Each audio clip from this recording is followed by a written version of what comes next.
everyone, I'm Jason Ward from MakingStarWars.net. Running a little bit late today, apologize for that. Today I'm joined by my buddy, the Sketchcraft. What are you doing on there, Sketchcraft? Oh, I can't hear you. I can't hear anything you're saying. Man, I don't know. Is the mic? See, this is what happens when you don't get to start the show before and you start the show live. I only blame me. Can you guys hear me okay? If you guys couldn't hear me, just let me know in the chat real quick. And because I can't hear Rob. But sometimes maybe that's for the best. You know.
So what is going on today with the internet in the world?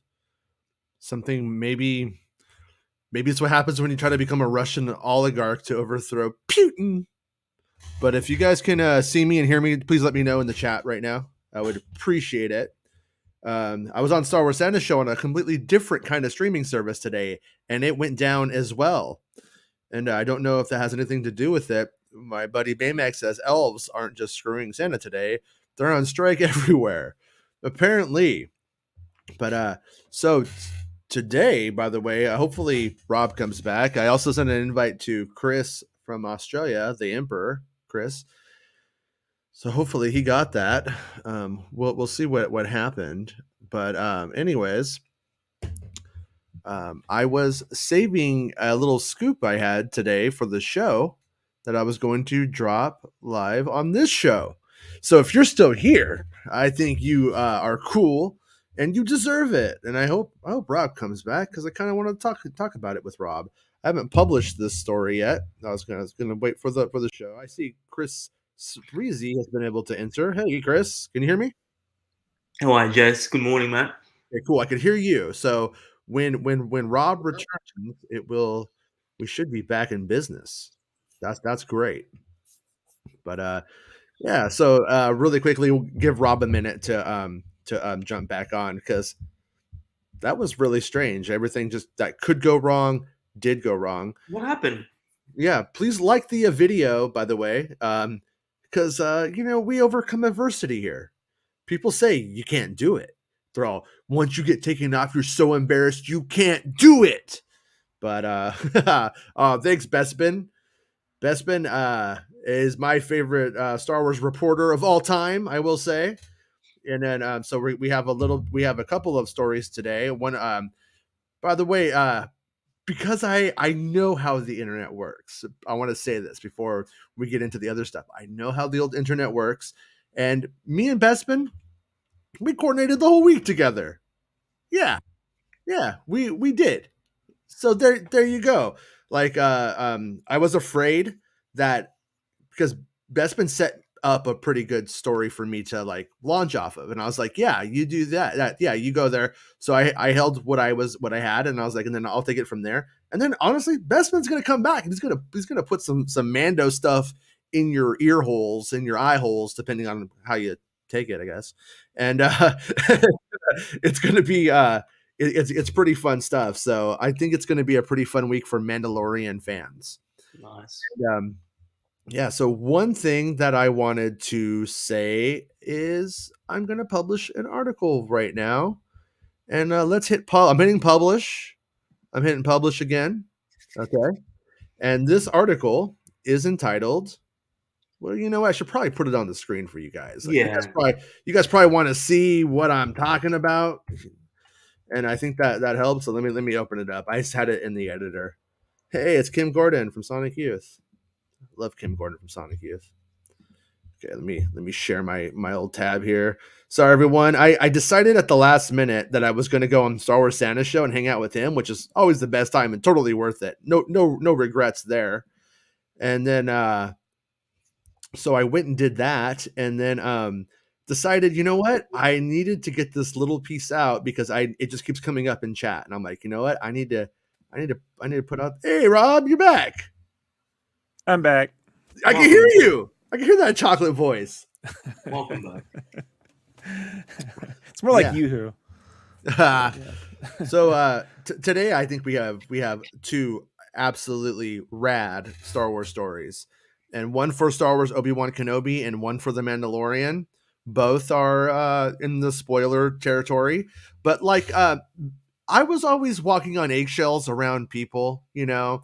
Oh, spoilers! They don't want to be spoiled, you know, and stuff like that. And I still, you know, try not to go out right now and say, "Hey, Han Solo dies in Episode 7" as the title like of that article, for instance. I try not to be that big of a jerk, but I also figure at this point, you're either putting down what we're selling or you're not. And I think Bestman's always been pretty much like, yeah, dude, like just say what you got to say, because if people don't like it, they'll just block it. If they don't like spoilers, they're just gonna block you anyway. And you know, he's probably not that hardcore about it, but that's the general gist of it. So yeah, and then so I figured I put out this story so people can steal it from me. And you know, I'm okay with people who like report my stuff and cite me. It's just not when you take my analysis too. My analysis is not factual, for the record. Like if I say something, you know, if I make an analogy, that's my analogy.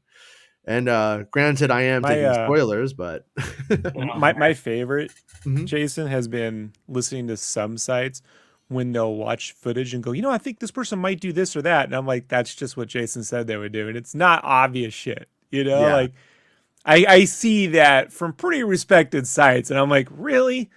You just conjure that whole fucking theory up on your own right now? Right. Yeah. Like Right. like fucking Obi-Wan Kenobi has a secret wife named Lambhead. That was my idea. That was my idea. Yeah, and when he owes money to the oligarchs. I mean, remember when you had the that? oligarchs? The oligarchs. Oh, I love it. I love the oligarchs. Can we do an oligarch shirt? But you forever changed your Star Wars viewing experience, folks. Right there. We are going to kill Pittman, and I'm going to become an oligarch, and I'm going to change the face of the world. Gas is going to be like free, pretty much. Baymax says Bestman and Jason are like the Cad Bane and Boba spit roasting Lucasfilm. Whoa, I didn't read that far. I thought you were going to say like the best Star Wars bud scoopers of all time, the Butch Cassidy and the Sundance Kid of Star Wars. But we went right to spit roasting. Yeah, we just went right to it. You know, but hey, I mean, you know, Lucasfilm, that green logo, the way it flickers, it's kind of asking for it, I think. James Washington became a YouTube member. Thanks, James. That's awesome. I appreciate anybody who becomes a channel member. Today, I kept the chat open to everybody because I know not everybody can afford it with these gas prices, with this inflation, you know. But yeah, and I want to call out Johnny. Where the F are you, Johnny? You little F. We've been wondering where you're at. So come and say hi to us, man. Jerk face.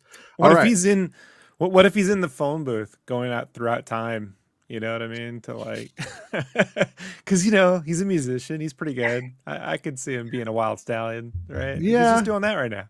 Yeah, I miss Well, Johnny. That's all. sometimes when Johnny wears those little glasses, he does look like what's his name from Faith No More when he's when he's with Bill and Ted in part 2, at the school or whatever. Not with Bill and Ted, but at the school. Okay, so here is the article that I decided to put out. Let me close this extra window. So, okay, exclusive: O'Shea Jackson Jr., Indira Varma, and Kumail Nanjiani's character details from Star Wars Obi-Wan Kenobi. So let's see how many typos I got in this one, because I wrote this one right before we went live. Good luck to me. So when it comes to Star Wars Obi-Wan Kenobi, I am often asked about a few actors. The first is O'Shea Jackson Jr., followed by Indira Varma and Kumail Nanjiani. All three have characters which are very important to the world of Star Wars Obi-Wan Kenobi. It would not surprise me if one of them become a breakout character based on the positive buzz around the characters and the actors' performances. Sources. So here's where we get into. Oh, I wrote the charismatic. Should be 3. Sources tell me these should be these charismatic O'Shea. What the fuck am I writing, you guys? What is going on? We got to edit this one live on the air. You guys are getting the full Making Star Wars experience today. Now when Dead of Nerds complains, I'm like, well, hey, fuck you. What? Fuck you. Being a dick. Sources. They like the info. I'll give them that. Yeah. The head layout. Yeah. It's hard to read. Okay. Sources tell me. Okay, so I fixed it. Sources tell me these charismatic. No, it shouldn't even be these charismatic. What am I doing, you guys? I'm learning a valuable lesson about trying to do an article right before. I mean, these 3 charismatic characters and O'Shea Jackson. No, I can't do it like that, you guys. I shouldn't do it like that. I shouldn't try to write. Sources, I'm just going to get rid of charismatic. Sorry, O'Shea Jackson Jr. Sources tell me O'Shea Jackson Jr. plays a humanitarian of sorts. Okay? There we go. Cool. Fixed. They could plagiarize these typos. It'd make it even. Sources tell me O'Shea Jackson Jr. plays a humanitarian of sorts. Remember that the rebellion is not really in full force at this stage of the timeline. The sparse bits of info about O'Shea Jackson Jr. have said he has something to do with humanitarian efforts on Jabim to help those being hurt by the Empire. Young Leia is or becomes intertwined in their efforts. Think of this sect as the non-combatant part of the rebellion. And that's not to say that they don't fight if they have to. So that's pretty interesting, right? I mean, that we are essentially seeing humanitarian efforts going on during this stage of the Empire, because they haven't gone right to like let's go attack. They're like, you know what, we got to help people need help now, we can't go fight a war. And once again, I'm not saying that O'Shea Jackson Jr. is not going around fighting and doing stuff, and Eric, I think Bespin Bulletin might be the person to ask about Benny. Might want to ask Bespin about Benny is all I'm gonna say. That's what I'm throwing out there. And but I will say, funny enough, I did ask, not to bring the whole show down with American history, but I did mention, I was like, I asked somebody, I was like, hey, is O'Shea Jackson Jr. playing, in that Jedi in the beginning? And they're like, do you really think that Disney is going to go and string up an African American man in a show, in a television show in this climate? And I was like, point taken. And then I got some details. So O'Shea Jackson Jr. playing a humanitarian on the planet Jabim. Is it Jabim? Jim Beam? Isn't that an alcohol? Jabim? I don't know how you say that shit. But and then we keep seeing Indira Varma walking around dressed as an Imperial officer. And this is just one little tidbit. While details are sparse, I can tell you that things are not as they seem. Varma is likely on the side of good and in opposition to the Sith Empire led by Darth Sidious and Darth Vader. So Don't fall for it. It's a trick. It's a trick. She's good. Hales wanted to name Geonosis Grey Goose. I wouldn't let him. For the record, Jonathan Hales is the writer of Attack of the Clones. Most of you weren't born when that happened. Yeah, he mostly complained, but yeah, he definitely did some writing. Yeah. Typos. McCollum's like, George, you need help, and George's like, what do we do? He's all, buddy, you're gonna give him Hales. Yeah, and they hired it. They're running Jonathan Hales. Let's make that shirt. Give him Hales. I'll do that one for free. I know I'll get one fucking sale. I'll get one Hales sale from Jonathan Hales himself. Jonathan's gonna be like, yeah, I did that. Today is Hales Day. Hales to the chief. Right. When you watch the Young Indiana Jones Chronicles and you get to that Jonathan Hales episode, he really steps up the show, and like he really, really is a fantastic writer. And he was playing someone else's jazz. So, but anyway, so O'Shea Jackson he wants royalties. Hold on, he wants royalties and all those sand memes. He's like, that was my line. It's everywhere. It is coarse. Of course, it's coarse. All right, sorry for cutting in. Sources tell O'Shea Jackson Jr. That he's a humanitarian on Jabim. We got Indira Varma. She's not really evil. She's not really an Imperial officer, or she's an informant. I don't know. There's a twist here. There's a twist of lemon. Kumail Nanjiani is playing a point of contact for Kenobi, and from what I have gathered, he is not a droid. He is a Han Solo type, a dashing rogue.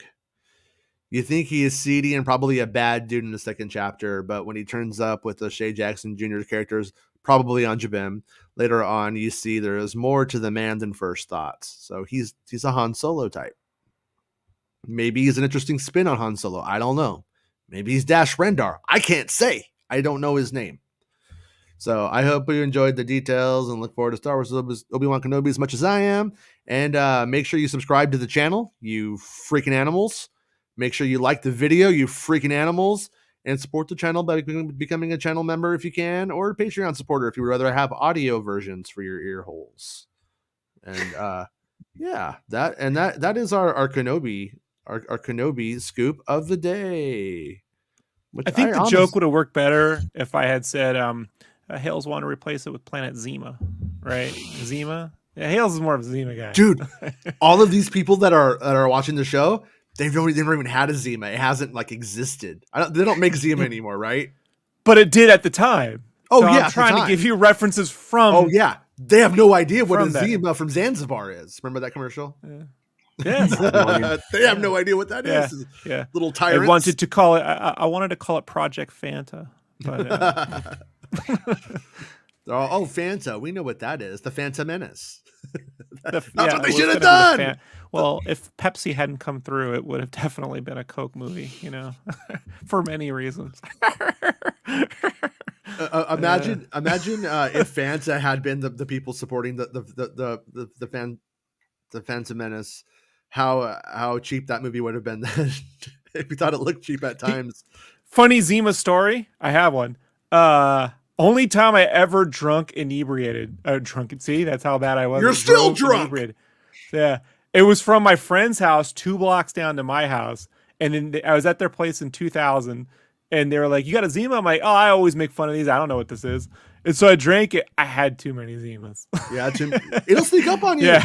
And I remember just driving. It was 3 a.m, no one there. I'm driving, and I get 1 block down. I'm like, I should not be driving. But I was halfway there, and I'm like, what could possibly happen? That's the dangerous drive of my life. And then you so killed don't do it. You killed that kid, didn't you? That's when that kid. Huh? Don't drink and drive, fools. You know me, wards. Yeah. No. Yeah. Cool stuff. So though. Yeah. In my formative years, I worked at a mobile gas station, and the boss would oftentimes just change the schedule on us because he got a secret girlfriend and he was going out of town with her, and would just not even tell us, just be like, why aren't you here? Like, that was the kind of shit he pulled. And a couple of times me and the other guys were all like 16, 17. And what we would do is we would go into the back and we would get a Sprite from the fountain soda machine. We would walk into the back, we would pour the Sprite out, and then we keep the ice, and then we would just pour Zima or like Mike's Hard Lemonade in there and fill that up, and then we would just fucking drink.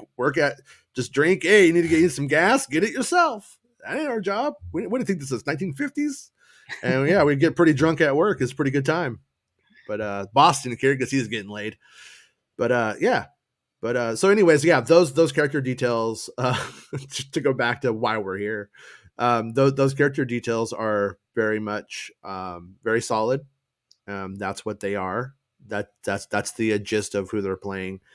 And like I said, the humanitarian effort stuff makes me, I don't know how deep the series is going to go into it. But, the rebellion in Rogue One, we have the Rebel Alliance forming. We have all of these different factions out there. We have the Star Wars Rebels people are coming out here 4 years later, Star Wars Rebels. And then we have the characters from Jedi Fallen Order that are sort of doing their own thing, I guess. I don't know if they'll matter. They might be dead by then. I have no idea. And then what else do we have? Then we end up with Leia and what she's doing. Then we have all these people in Rogue One that are like, let's go attack. And they're all like, we can't do that. Like the committee doesn't want to. But I have a feeling that we're going to see these people go from maybe over the course of I'm speculating here, but we may see these characters or this sect go from being non-violent to full on rebellion. Like they may start just trying to help refugees, people that are going to be put to death by the Empire for whatever political reasons, because this is, as I think, what was the writer's name? Jabroni? What was his name? Yeah, it was like Joby. Jabroni. Obi-Wan Kenobi, the writer. He says that this is like peak Empire. Like this is the Empire like at their worst. This is when they're at their full might, 10 years after Revenge of the Sith, they're in full stride. They haven't used the Death Star yet. They're just really, really getting cooking. And so as they're getting cooking, we're seeing these characters who are resisting. They're resisting tyranny. And that's one of the things I've talked about. And one of the things that is being massively misconstrued by very popular people on various platforms. Oh, the Kenobi show was dark, man. It was so fucking cool. It was like Batman, man. And now it's all fucking Care Bears and bullshit. And it's like, no, what it was that Kenobi had no character transformation. Kenobi was just, oh God, everything is dark. It's the dark times and it sucks. And there wasn't a lot of character progression. And then as we've seen, that changes. It changes as and I believe it's like Leia. I'm speculating here on this part on how this works, because I don't know if Leia is already intertwined with the people on Jim Beam, whatever it's called. Jim Beam. Seagrams. Jim Bim. Is it Jim Bim? It's Jabroni, the planet of the Jabronis. Yeah, but anyways, they end up he ends up seeing like Leia Organa, who is this 10-year-old girl who's just not taking any shit from the tyrannical empire. And then I'm gonna assume O'Shea Jackson's character is this dude who's like resisting in his own way, and I don't know if he's like a doctor, or if he's just like bringing in food to people that are starving and stuff, or you know what I mean, and like refugees and things. I don't know what his actual deal is. And the border patrol racks him up. Yeah, it's like he's the guy leaving water out there for people trying to like cross into other places and stuff. That's kind of, so I think he's more like the like UNICEF like worker or something. I don't know. But it's sounds like a pretty interesting guy. And but Kenobi's gonna see that, and he's gonna be like, people aren't just accepting Darth Vader. They're not accepting his bullshit and his version of this bullshit reality that they're all faced to to endure. And we also have Kumail Nanjiani, who, like I said, he appears he is a contact, but I got a feeling based off of what I heard, like maybe he's not like straight up an ally. Like he's like, yeah, I'll tell you where they are for some money. Maybe they pay him off. I don't know. But then I do it. yeah, but then as it goes on, they see that he sees that he's intertwined with that other sect, or he just is one way, but actually does another thing like Han Solo. Yeah. But you've seen that people are good, and maybe, I mean, we could even extrapolate from that. Excuse me, that when he meets Han Solo, he's like, I've seen this type before. I know who this guy wants to be, who this guy thinks he is, but who he really is. Yeah, we'll go with him. Like, yeah. You know what I mean? It might, that may even play into that. We may interpret that scene in a different way after all of this, which I think is, yeah, it's fun. It's definitely interesting. And once again, afternoon MSW cultist, thank you to Baymax and everyone who's a channel member and who supports the channel. You know, like super chats are rad too. Always appreciate that. My rubles for my oligonk are always appreciated. And thanks to everybody who has helped. I do appreciate that. And all hell Lambhead. You are in a cult. All hell Lambhead, for Lambhead provides the secret truth revealed about making Star Wars. They're really in a cult. Look, he says it right here. All hell Lambhead. Bah! I mean, dude's obviously a Packers fan. He has to be in a cult. You know what I mean? Like, I don't even know what a Packer is. They wear cheese on their head. Oh, it's crazy. It's crazy. I thought okay. Ask that guy Bestman Bulletin. I don't know, man. What do you think I am, Bestman Bulletin? I think I'm like, but I think Benny Safdie is just like, I'm #1 Benny Safdie fan. Like, that's Bestman Bulletin. Ask him. Who's Benny? In case you don't read between the lines, I think Bestman Bulletin has something to say about that. Baymax says, some grade A plagiarism broadcast last night. Imagine having so little self-respect. You literally copied the words out of another's mouth without giving them credit at all. Charlatan's gonna charlatan. Yeah, it does happen. It does happen. I'm totally cool with being cited and referenced to hell. That's great. You basically just want credit for, you know, your hard work. That's not too much to ask for, in my opinion. Yeah, especially from people that are much better off than I am. It's like, you know what I mean? It's that's where I could see if you know, if I had, you know, hundreds of thousands of subscribers on my channel and stuff like that. But I got about 6,000 subscribers, and you know, you got people with bajillions that are like, oh, let's keep that little guy down, even though he's making us a lot of money right now. But hey, I tend to focus on the negative, so maybe I'm being a little bitch. Maybe not. Streaming HD doesn't help with Melon, especially on my laptop. Dale, you bring up some interesting point, but I'm not on Melon. We defected from Melon. Melon let us down too many times. But you know what they say, Mohawk, no problems. What's that? We hit the escape pod, right? Like, yeah, big time. So, hey, TVC came over from Santa. Thanks for joining us. Appreciate that. Yeah, always great to hang out with Santa and Santa's buds. I like the Santa buds. Santa's show is nice to watch. Star Wars Santa show, because you know, he'll get a little bit real about like mental health and stuff like that, which I think is important. But when you watch Star Wars Santa show, it's like you just know it's just gonna be a good Star Wars talk, and it's gonna be a good time. It's not gonna veer off into downtown to crazy town ever. It's always just like, and he uses words like horny. Who uses that anymore? Did he say horny? Yeah, it's in the chat. You go scroll up and read it. Oh man, that horn dog. Yeah, that's just. It's just a whole generation ain't using that word no more. Look at Levi. Maybe he's a Han Solo droid.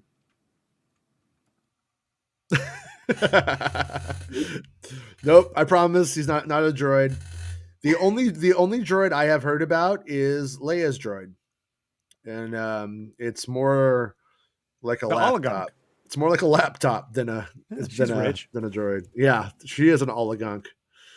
It will be a real twist when MSW and Bespin actually get credit from the amazing scoops. Like, right? Yeah, I know. It's like, like I guess like in a weird way, I could see being guilty of this from the other angle, but it's like you know, if you credit somebody and then you continue to talk, you don't need to say their name every time. Mm. I think that's fair. I think that's totally fair. Yeah, what kills me though is when it goes to aggregate sites, Mhm. like I don't know, Star Wars Newsnet, and cats like, go from Star Wars Newsnet. I'm like, no, where'd you really get the fucking news from? Because that's how I found. That's how I realized where all your new. Like I've been following you on different platforms, but when I would say back in the day, 4 or 5 years ago, watch like Jedi Council, they'd be like Star Wars Newsnet, and I'm like, I'm gonna read the story. Yeah. Then I'd see it came from you, and I'm like, oh no, Yeah. this is coming from MakingStarWars.net. Like this is. Like, every one of these fucking things, like this is so weird. And then I go Yeah. right in the chat, and go, maybe Yeah. you should actually credit the fucking site. I get blocked. Yeah, that would have been nice. You know, it's I guess that's what happens when you have like a back end deal with somebody, and then you well that's where I saw it. Yeah, but I mean, how did you? I don't know if you guys went to community college or anything, but that wouldn't fly there. You know, you cite the primary source, and if you think I'm a dirtbag and such a piece of shit that I can't be cited, then my information is clearly tainted as well, and you shouldn't use that either. Not to put that onto Taint. them, but yeah, taint.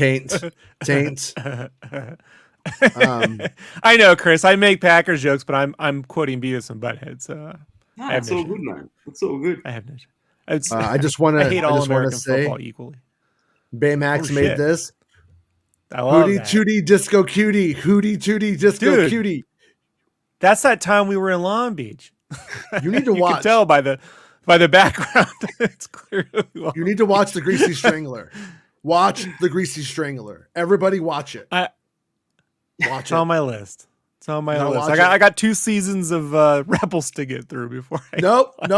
Kenobi. No. It's gonna inform it. Like, listen, Hootie Tootie Disco Cutie is the most important thing in our lives right now. You just don't know it yet, and you're all getting in Probably on the true. ground level. This is like a timeshare right now. You're all getting on the ground level of the next cult classic. Everyone's gonna be talking about Cult it. You're gonna be classic. like, yeah. Believe me. That's There a are good going to one. I be like cult showings of classic. this movie with people acting up like Rocky Horror Picture Show. This is where we are going with the Greasy Strangler. It is the best movie I didn't see until 2 days ago, but I love it. New cult is boring. It's cult classic. That's where I do my cults. It's good. It's good. It's really, really, really fucking good. I mean, it's ridiculous, but if you like this show, I think you're going to like it. Okay. Now, let's get into some more typos, probably, because I got to rush this one out. I wanted to release this one on Star Wars Santa's show. And, You could just blame me that I typed it because you know how I type. No, what I have to do is I have to go, guys, I'm dyslexic, and whenever you talk about my typos, you're shaming my disability. Yeah, that's an internet grift. I mean, Yeah. I'm not saying that there aren't people with dyslexia and it is a disability. Just that I see a lot of people on the Twitter really grifting off of made up disabilities all the time. It's fun. I just tell people I'm stupid. Yeah, me too. There's But definitely also, an element of truth to that.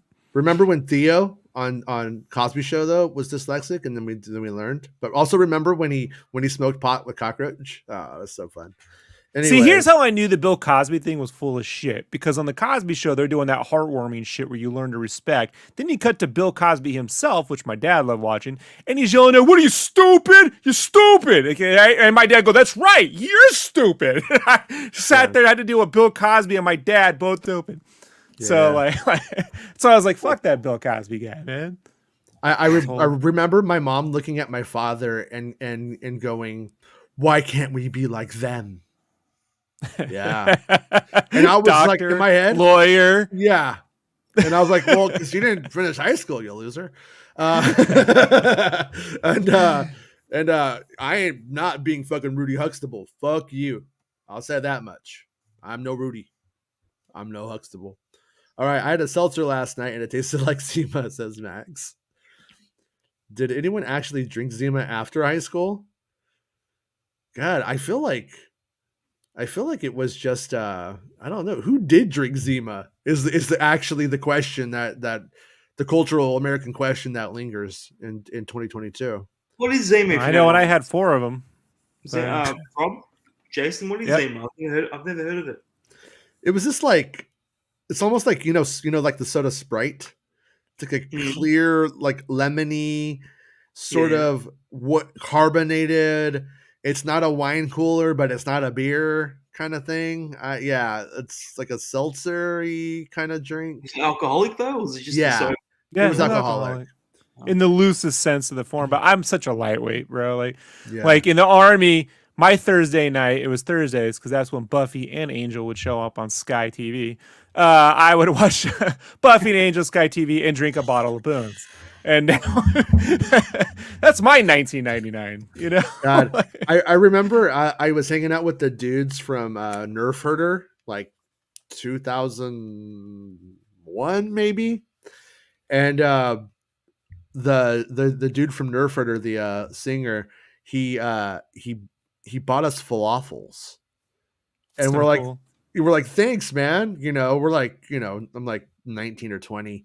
And I'm like, thanks, man. And he's like, dude, he's like, write a theme song. I'm like, yeah. He's like, every time Buffy plays, I get a check for like $30.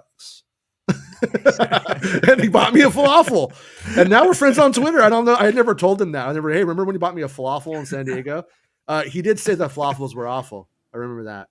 But yeah, nice dude though. And he did a cover of that Baby Shark song. He did a cover of Baby Shark, but it's Baby Yoda. I think he probably made some more falafel money off that one. But anyways, let's go on to new cover. It says Jabim. Yeah, Jabim. Yeah, that one. Whatever the fucking world that is. Filoni wanted to call it Jamama, but I wouldn't let him do it. I'd step in. James. It's enough. James, because you are the great grandson of America's #1 pot smoker, George Washington, who loved to smell the fields of burning with the hemp and get super stoned and be the first president all at the same time, and really just set with his wooden ass teeth. Slave teeth, actually, scary. But How about tomorrow? How about tomorrow? I will drop something on that for you. But you must not be disappointed with what I tell you. You must take what I tell you and say thank you, for you have brought me what I desire, even maybe if it's not what I desire, or is it So you're all saying I ever desired? Kenobi remembers that time Anakin got into an IG-11 droid and wore it like a mech suit. He almost made me spit it out. He's like, Eddie! Oh! Yeah. He's all, anybody hear me? Annie? And he's like, stop saying that! Stop making fun of me! Stop making fun of me! Annie? Eddie, are you okay? Are you okay, Annie? Oh, what's wrong? And you become a big Sith Lord because you have a little girl's name? You're gonna get some red hair, little orphan, and you're an orphan, and your name is Annie. Oh, that's so funny. It was that or Andy Cap, but I went with Annie. So. Yeah, it's true. So, James, tomorrow's show, I'll do it. Okay, for a channel member, only for a channel member though. If you're not a channel member, don't even come tomorrow. I want to see you, except for Lesser Jedi Mike, who's not a channel member, but he's pretty cool. Does Obi-Wan have a little droid sitting next to him in the teaser trailer when he's looking out in front of the cave home? So I'm gonna be totally upfront with you, Jedi Mike. I'm gonna be fucking really honest with you. I do not know what that is by him, and I have speculated that it's Leia's droid, but I can't be certain because I can't see it. I can't tell. I joked that it was a 40 on one episode. We're talking about alcohol today for some reason. I think it's because of Jim Beam being a planet. a planet named after Jim Beam, Jim himself.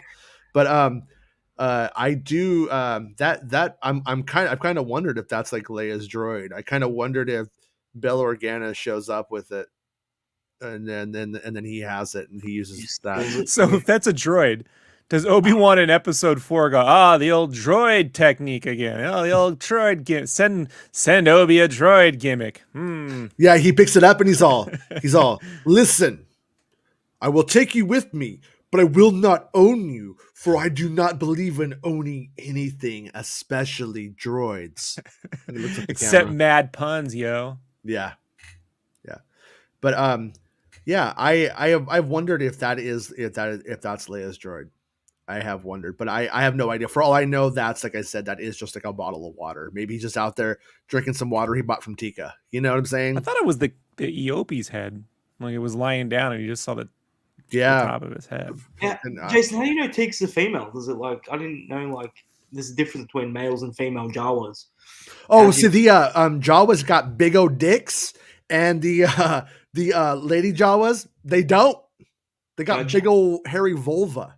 Jawa vulva. You're gonna learn. They're about very that, furry. Kenobi. Yeah, they're very furry. Yeah, 70s furry. Yeah. Apparently, I said Bush yesterday, and some friends were like, "Hey, man, I got kids here." And I'm like, "Oh, you should be watching this show." Wrong show, man. The wrong show. Wrong show. Yeah, no, I have this show marked as not for kids, for that very reason. So, yeah, sorry, but it's not for kids. It would be very boring if it was for kids. Like, hey, everybody, guess what? Kenobi's got some serious problems, but thankfully Leia's little droid's here to save the day. Bye. Let's make oligarch droids for 3 hours and jokes. You know what I mean? See if the kids get it. They're all like, what's a fucking oligarch? I don't even get the joke. All right, so let's go on to the Mandalorian news. Actually, Baymax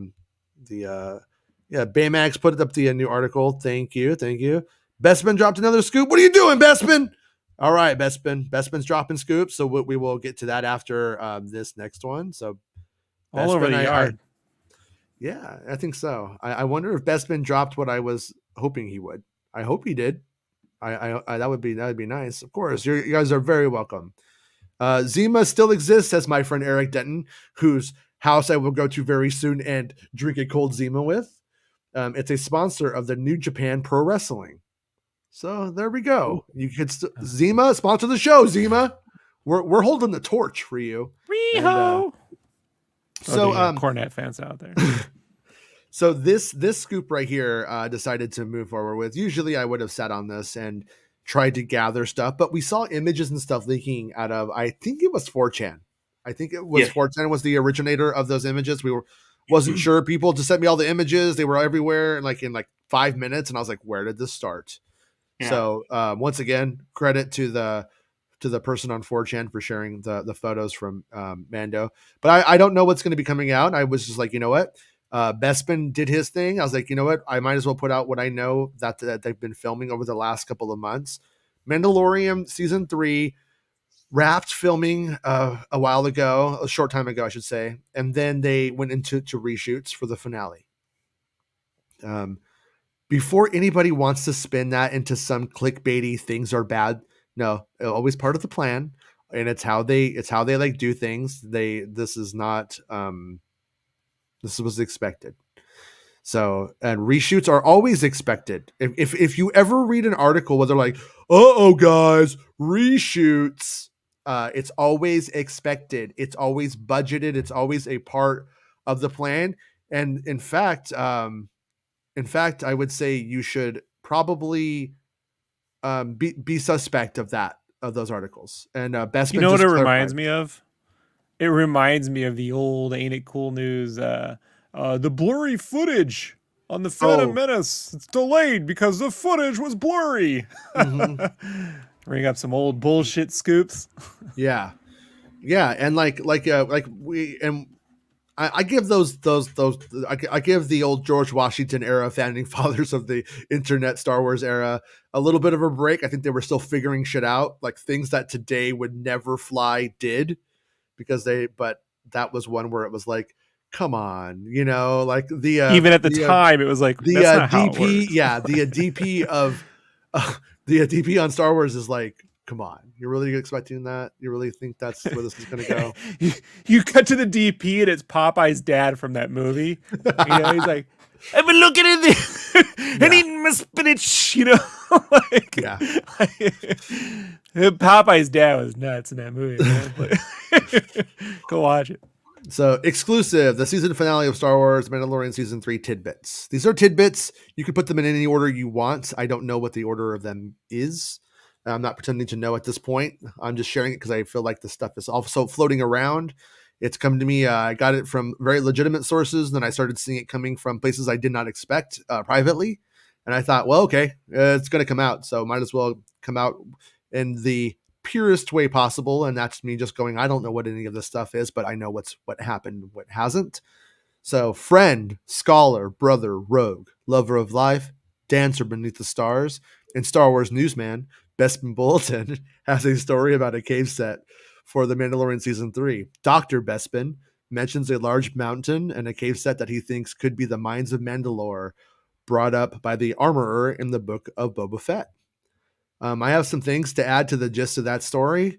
Most of it seems to pertain to the season finale of the show, so these spoilers are rather large.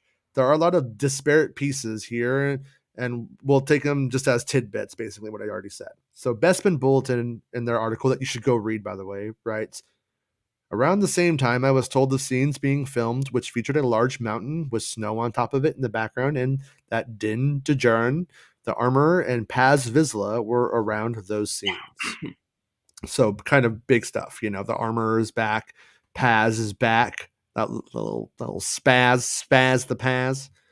So I have heard, this is me now, I have heard that Din Grogu in his IG-11 mech suit, the armorer and her allies, Paz Vizsla, Death Watch, the whole fucking thing, Bo-Katan and her allies, and a few others are on a frozen body of water like a large lake or an ocean. It's a huge moment in the series. In the cases, all the clans on Mandalore are united in this season. So it happens. They are united. So we end up seeing Mandalorians with all different types of armor sets and pieces, as I wrote some time ago. If you remember that, I talked about there was like 50 to 75 of these Mandalorians. Well, that was the first round of this stuff. And then, now I'm reporting on what the same sources told me about the second round. So some Mandalorians even have stormtrooper parts to complete missing armor pieces, such as stormtrooper legs and so on. And that right there is not necessarily anything totally new to the Mando universe. Like, I believe when we first meet Mando, I think he doesn't have like a shore trooper piece for his shoulder or something like that. Mm-hmm. We saw like these like little tiny like elements here and there of other pieces just that are patchwork. But we see some very, I think, overt ones like this Mando homeboy lost his pants. And he had to get some stormtrooper pants. I'll call this one Tag. I'll call this one Bink. Shit. Yeah. Dark. But so yeah, there's a scene, like I said, like where they're like basically like it's almost like, I don't want to make it into more than it is, but when I heard about them crossing this like frozen ocean, I almost had this like Moses style like epic moment in my mind. Maybe it's not. Maybe it's just like we're walking on a frozen lake and it's ice skates. I have no idea. But we have those characters together, and Meg asked in the chat yesterday, and I was like, oh, I think Meg is probably on to this too, because so obviously Meg is hearing stuff, and it was like Meg asked yesterday on the show, are the armor and Bo-Katan friends? It was in the chat here, and it's like, yeah, they I don't know how they get there. I have a feeling the season is about how we get there. I don't think we just I know that a lot of the Star Wars internet has a problem understanding character progression, and they don't get it. They think whatever the idea of the character, that's all that they ever are. It's funny because all they ever fucking talk about is character arcs when they break down, and they don't, they story notes and shit. That's not the proper characters. I do story, and then when they see an arc, they go, "It changed them. Why they change?" Yeah, yeah. Yeah, when I was talking to that one dude, what was his name? Dash Star. Remember that dude, that Australian dude from Australia? Dash, I think his name was Dash Star. And he was like, one time he was like giving me some like YouTube advice. I hadn't started doing any YouTube stuff back then. And he was like, yeah, one of the things is that like people want to learn something. Like every video, people have to like learn something. That's a big part of growing a channel and stuff. I was like, oh, thanks, man. And he's like, yeah, no problem. He's a nice guy. Dash is a pretty nice guy. And I don't agree with the Star Wars opinions all the time, for the record, but he's a nice guy. I don't really give a shit what he, if he likes Star Wars or doesn't, for the record. But anyways, so it's like, yeah. So it's like, but if you're going to talk about character progression and stuff like that, maybe you should study it. Maybe you should take a class or get a book on it or something. I don't know. I'm in no way Jason, pretending. it's because their own character arc of life, they don't fucking ever change. So, like it starts within.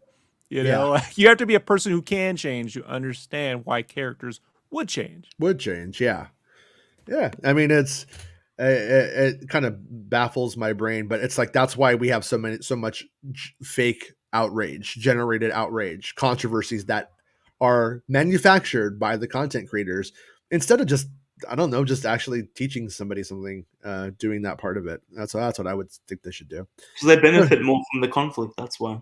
Yeah, I think it's lazy. Yeah, you're right, and I think it's just laziness.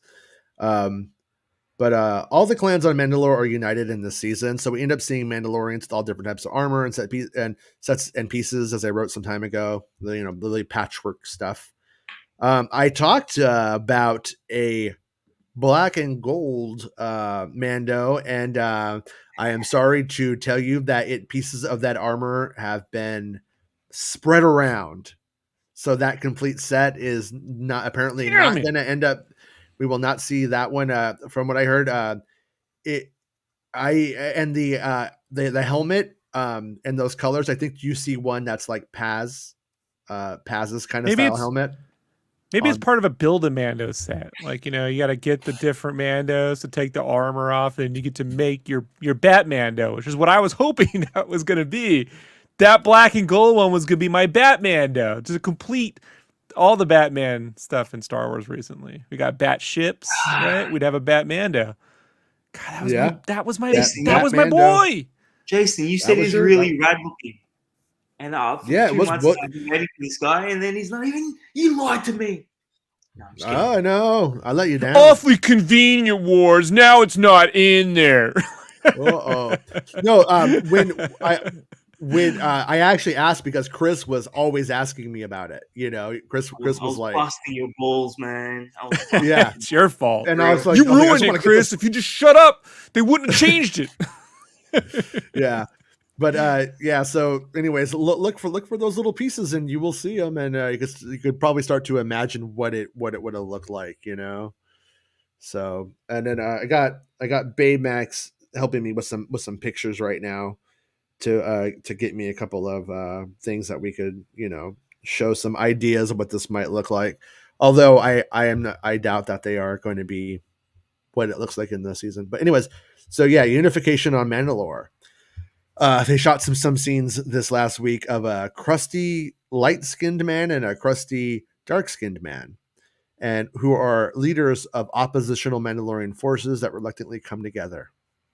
So it sounds like we have like two old warring tribes, if you will, and or whatever, sects, clans, whatever. And but they reluctantly come together. So it's going to be, I think we're going to have some rocky politics, but for the greater good, they are together because they are ultimately Mandalorians. And it sounds like Bo-Katan leads the Death Watch clan. And I have a feeling, lovely. Yeah, Death Watch, if you remember, Bo starts off as a member of Death Watch. And then when Darth Maul takes over Mandalore and becomes Mandalore himself, she's like, fuck this outsider nonsense. And she and 7 other defect in that moment and actually end up helping Kenobi escape that place and survive. And so we end up with, so I think we may have her kind of coming back to Jesus, if you will, with Death Watch in some way, and whatever that clan was. I'm not going to pretend to understand the ins and outs and how that happens at this point.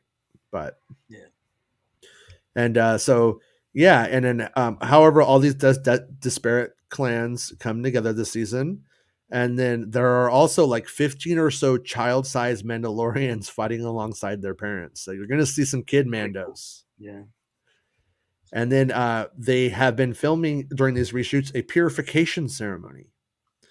And this, I believe, probably ties right into Bespin Bulletin's story. And two things I want to say, though. Bespin has talked about those caves, 2 caves. And oh, snap. One thing I want to say, I don't remember if I made it bold enough in this article, but there's the caves in Mandalore that they go to, but there is also caves with this Imperial door on the front of it, and behind there are the Praetorian guards we talked about a few days ago, and we'll talk about in a minute. But so there are definitely 2 cave scenes, and so I just want to throw it out there that we may have shit confused about what cave is what and how these things interlock, which is why I'm being very upfront that we don't know how they all come together at this point. I have a feeling with Bespin on the case, we may figure that out eventually. I think so anyways. So some time has been spent on filming a large ceremony, most likely in one of the caves Bespin mentioned, as there is a purification ceremony, as Bespin suspected. There were drums playing, so drummers, boom, boom, boom, boom, and definitely has a mood to it. And the production had a giant pool set constructed for those sequences. There's also a huge fire, so this like Olympic torch, like yeah, and they like light this flame.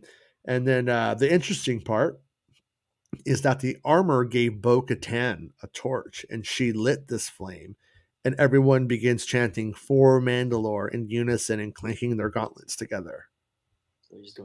So take from that what you will. There are a few different interpretations as what it means for Bo. Like, is Bo lighting it? Is Bo like becoming Mandalore? I don't know. Or is this Bo just the honored guest at the ceremony? You know, we could only guess what the significance of the stuff ultimately ends up being. But it sounds. And do we know that this is all for the season finale, or is this like it's all of this for the finale? To the best of my knowledge, there were a few things here and there reshot for earlier episodes that just like that were very, very tiny. We're talking like not even notable. I shouldn't even mention it. It was so small. So and there's 2 things that Bespin is hitting on right now is that there is snow and black stuff. I'd assume the black cave is the Imperial one, as we didn't have a blue screen in front of it for the lake, unlike the other one, which is more brown in color. Exactly. So, and the Praetorian stuff, we'll get to in a second, though. The Mythosaur awakens. Apparently, the Mythosaur is awoken in the finale as well. I'm not sure if it happens before the ceremony or after. I'm thinking it probably plays into the reason the clans are reunited in the prophecy the armor conveyed in the Book of Boba Fett. Yeah. But you will see a living Mythosaur, and it chases everyone around and causes a bunch of trouble before it's brought under control. They're filming a lot of stuff with I don't know if you want to call it a fight with the Mythosaur or whatever, but this was filmed for a few days with the large beast not being real. There's not much to say except the Mandos do find it and they do confront it. So they tame it, probably. I'm assuming they tame it after. Yeah, the same. I'm assuming somebody rides it. You know, is it Bo-Katan or is it Din? You know, if she lights the thing. You know, like do we end up with him with the saber, but then Bo is the one who actually like brings the Mythosaur, and then through some kind of dogma, he's able to give it to her without them killing each other. I don't know. So one last thing, I hit up some more sources about the Praetorian guards, and there's a cave with an Imperial door set, and that's where the red Praetorian guards are. And Din fights them, by the way, I believe. One source called them lobster guards, which in case you're wondering, that's some Last Jedi shit. Lobster, right? Like the doctor from Futurama, right? Yeah, this is the third confirmation of the elite guards and the Last Jedi being involved. The leaked pictures appear to be of something less elite, I question. And because they are the elite Praetorian guards, so maybe those ones are just Praetorian guards. I'll throw that out there, And once again, make sure you're following the Making Star Wars show on YouTube, and also wait for Bestman Bulletin to drop some fun details on their end, because Bestman Bulletin is good at that. So good stuff. That was amazing. Right? Like my head's still spinning from you reading that. Like a Mythosaur, like just against all the Mandos. Like I'm just like wilding out right now, and my camera is fucking up. So I don't know if you can see that. But... You're becoming that sand from the Kenobi logo. Yeah. When that's what cool. The fuck's going on? I don't know what's happening. Yeah. You can only mean one thing. Invasion. Mm-hmm. It's true. It's true. True.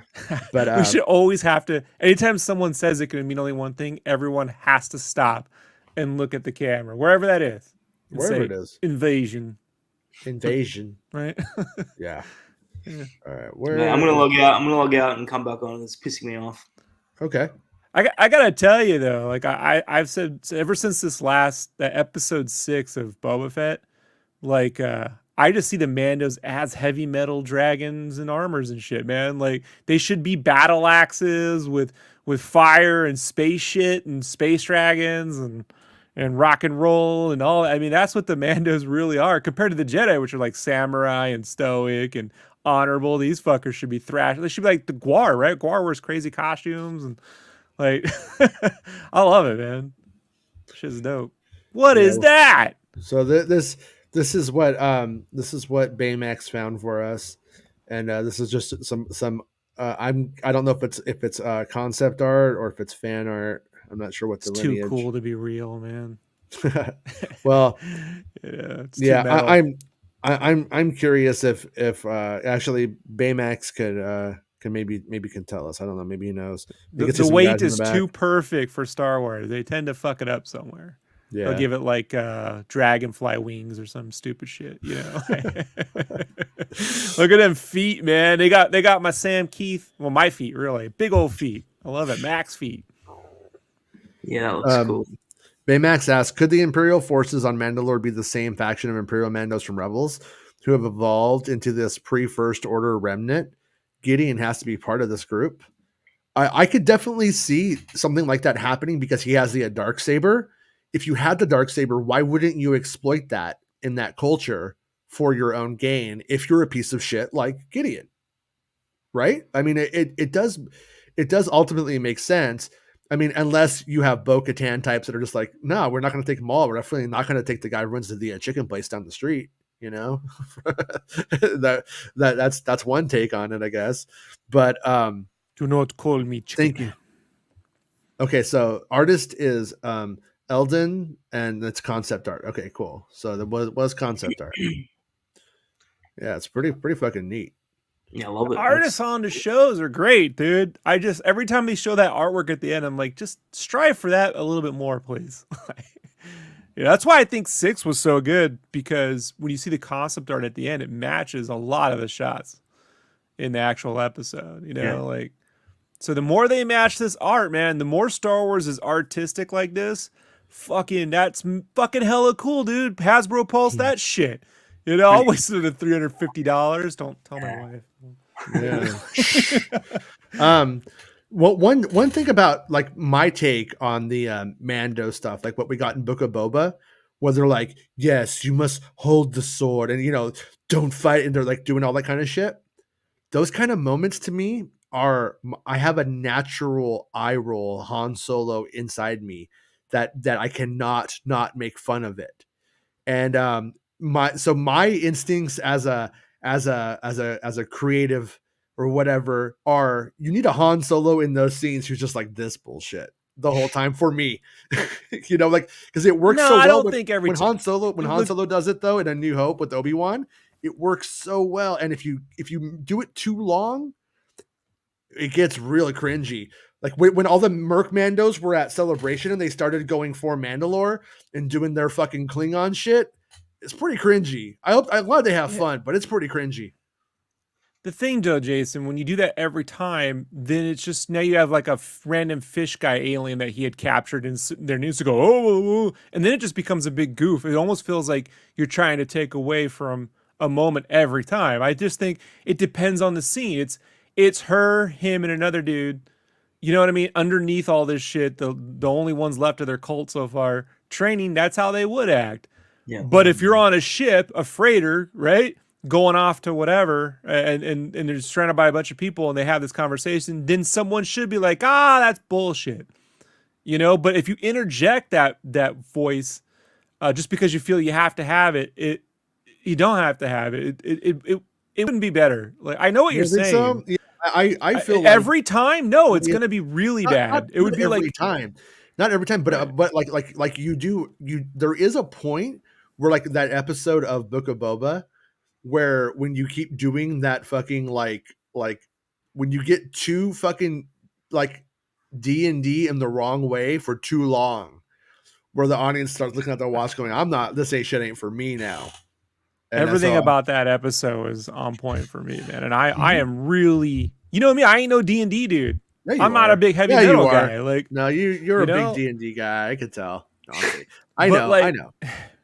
It's just like what's the I mean, but like how many times how many times can they, I question how much they can get away with for how long, how many times before we go like, this is Star Trek shit, I'm out. So long as they go in and actually wreck shop and it's shot amazingly, not like some janky 90s, Deep Space Nine episode where Klingons like flip over a table, right? You're like, oh, the Klingons are going to flip over a table again. Oh, no, like if they actually set up a badass fight and that fight sequence, but where he's learning to use a sword, all that was done really well. But if it's like some goofy scene where they're doing I hate to do it, but the spinny shooty thing, then yeah, it's not going to work at all. Yeah. Yeah. Hey, Quentin just became a channel member. Thank you, Quentin, for supporting the channel, dude. No, it's Quentin Lee. It's Quentin Lee. Okay. I don't know what his stance on feet is, but I know it can't be as bad as Quentin Tarantino's.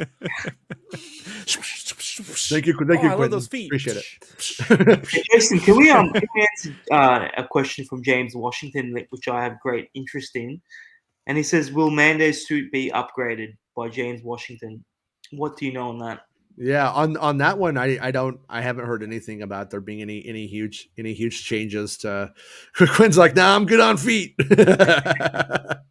As far as I know, it's the same costume that you would expect from the previous season, or what we saw in Book of Boba anyway, because no one's mentioned anything about it. I have lazily not asked on that one part yet. Like I do plan to ask, are there any changes, Yeah.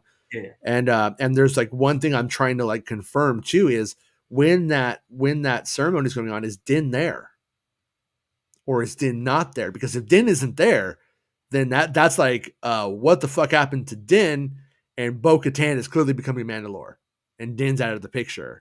So does that mean bad things? But I think Din is there, but but afterwards, I thought, shit, I did not get that part confirmed. I don't know 100%. I know that he fights into the caves, both caves. I know he fights the Praetorians. I know you know what I mean? So I have to assume he is. But yeah, it's definitely, I'm curious, like, would the person becoming Snoke line the faces up? No. Line them up, guys. Line them up. Well, here's the other thing too, is like the other heavy implication here is if we have Din and he's fighting Praetorian guards, well, who rolls with Praetorians but Snoke? What is Snoke? A clone? Who's interested in Baby Yoda, Grogu? Cloners. So I would have to do the Occam's razor here and just say the simplest solution is this is part of that arc getting wrapped up. Yeah. Is it 70 shade guy? He looks a little Snokish. 70 shade guy, the cloner with the 70 shades in the first season, right? Parsec. Yeah, does 70 shades. Okay. I don't remember names, man. Are you crazy? Like, if it ain't got a cool name like Rees, I don't fucking remember shit. So, like Dodonna, that's a name I'll remember. Yeah, But well, yeah, he's got those cool 70 shades. Actually, Luke Mendes. Oh wait, hold on. The Baymax says the best fight scene in recent years, the Tuscans attacking the Pike train. That was a great heist. By the way, Arl Knots put out a new episode, and it's I think it's called like the Book of Ice Cream.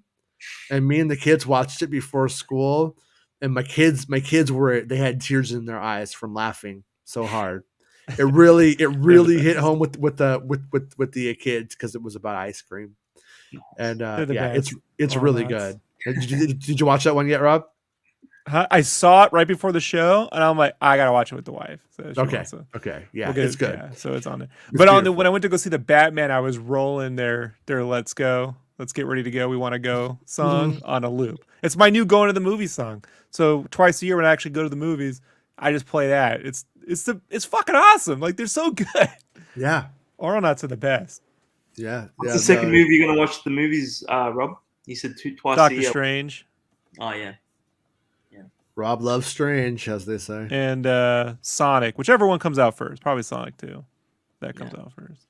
So it's probably Yeah. Sonic 2. Yeah, that poster's awesome. I love that poster. The new poster. That was Oh cool. yeah. I've not been able to connect with the Sonic movie. I tried to watch it with the kids, and I just couldn't keep my interest. And I saw the trailer for part 2. I was like, I'm really looking at it. I'm like, I don't get it. Doesn't do it for me for whatever reason. Did you play the games when you were a kid? Yeah. I don't see a connection between the games as a kid and the character on the screen for whatever reason. I know they changed My it to make friend- it more like it, but it Yeah. Sonic's not even a character I to have- me. He's just a fast thing. I think is my problem. I have always dreamt of watching Sonic get into a cowboy bar fight. And this movie fulfills all those dreams. the Jim Carrey line where he tells Cyclops, his lifelong dream to get a Costco membership card or something. It's fucking so good, dude. It's good? Okay. It's so good. No, I know everybody I love and respect says it's so good, and I haven't been able. I need to stick with it and actually get to the point where Quentin says I actually want to see more of the Pike Syndicate. Yeah, I think that the idea of the Pikes and Black Sun and the Cremora, as it's called, I believe. I think that all that stuff is like really, really fascinating and pretty neat.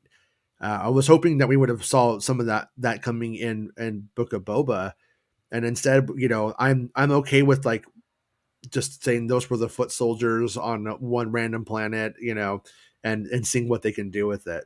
Not to say it, but I like the train episode was fantastic. Yeah, it was good. The Pikes are something where I believe, and James, you'll agree with me, is where Guillermo del Toro could actually do some good here. Like, because I just how they looked in that one episode I saw them on the Bad Batch. I'm like, oh, those fucking things look dope with the 2 dot eyes glowing with the silhouette. It was dope, and I did not realize those were the same characters when they first showed up in Boba. So there is. Now I know animation has a style to it, but they really should be thinking about their silhouettes and when they develop in live action. I think George had a better eye for that than who's ever agreeing to some of these designs these days. Yeah, like George's like decision making on silhouettes is pretty fucking good. Like like whenever you watch that footage on those, even on Attack of the Clones making up, when he gives something that's a good one, he's right. Like when you look at everything on that table, I'm like, there wasn't when it comes to picking out visuals, he's spot on. So I wonder what he would have done, like, because there's something really like lumpy about their live action silhouettes, Yeah, I think George's method is somewhere along the lines of like formally what you say, about like squinting your eyes and just getting it like almost like in that what the details are just like in that way. And also I think if it takes him more than like a second to connect to it, then he just throws it out. If he has to look at it and it just doesn't penetrate into his mind and his heart, then he just like it's out, it's done. No, it's not it. But every now and then you would rarely, I don't know if rarely, but sometimes you would see him go and like approve a part of something. Like I like this part, this guy's gullet or something, you know, and then like but not the rest, and then you'd see them like start working on it. Yeah, it's when you get into acting, he's totally fucking wrong. Yeah. Like the design for Grievous, when you see that concept art, is fucking amazing. Oh yeah. But then he's like, hey, make him cough. That why? Like, because he's oh, I love the cough. I love the cough. We disagree here on the cough is great. Yeah, the cough is good.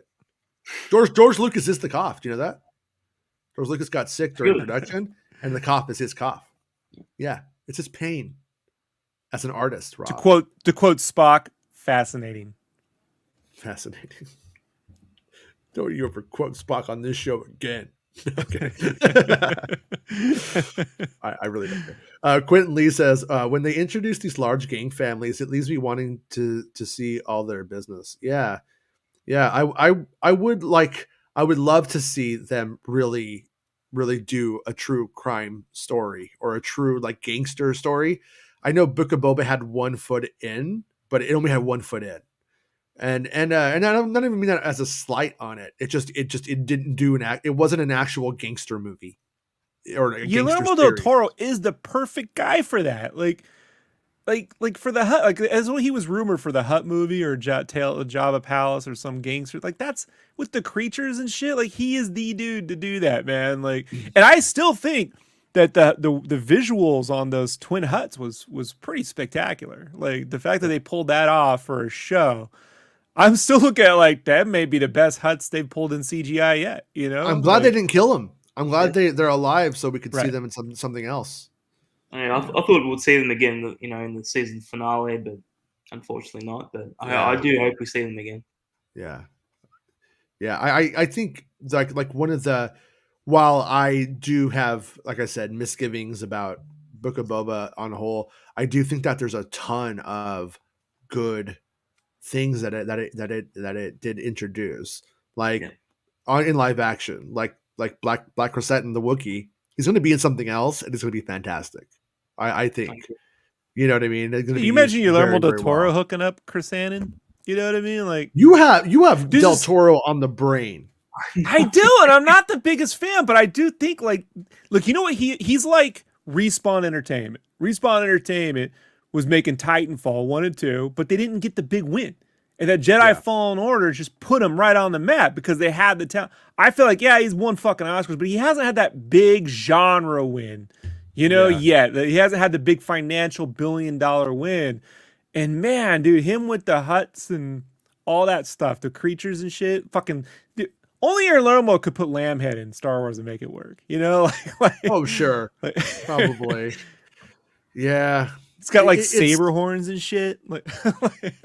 It's weird though. It's like whenever I watch one of his films, I never see it though and go like, this guy in Star Wars is going to be like something with Zack Snyder. I see like Zack Snyder and I'm just but like, Star Wars TV, I think excellent. You know, like that's where I really think it would thrive. Robert Rodriguez has rocked the foundations of my belief systems. Because what Guillermo and even Zack Snyder can do, and Zack Snyder's done it a bit poorly in BVS, but even Sucker Punch, not a great script, but he gets the setting. You know what I mean? Like the world in which something happens. Like Crimson Peak has a fantastic, how that didn't win an Oscar nomination for visuals, I do not know. But like, I know why, because Oscars are stupid. Yeah, I'm not gonna make the joke, but that's funny. Okay. So I'm just saying these like Star Wars hinges on, look, we're in a world now where people are excited about Sean Levy directing a Deadpool movie. Like if you can't get excited about Guillermo del Toro messing around with puppets and creatures, you know, and Star Wars specifically, like he's the fucking, there's no one more qualified in Hollywood right now to pull that off. You know what like, okay, like there's this rumor going around right now about Lindelof. Yeah. It was behind a paywall. I don't even know what it is. It was like something I didn't read. Like, is that Medium or something? Is that what they were doing that on? I don't know. You got to pay. You got to Substack that shit. And I'm not doing it.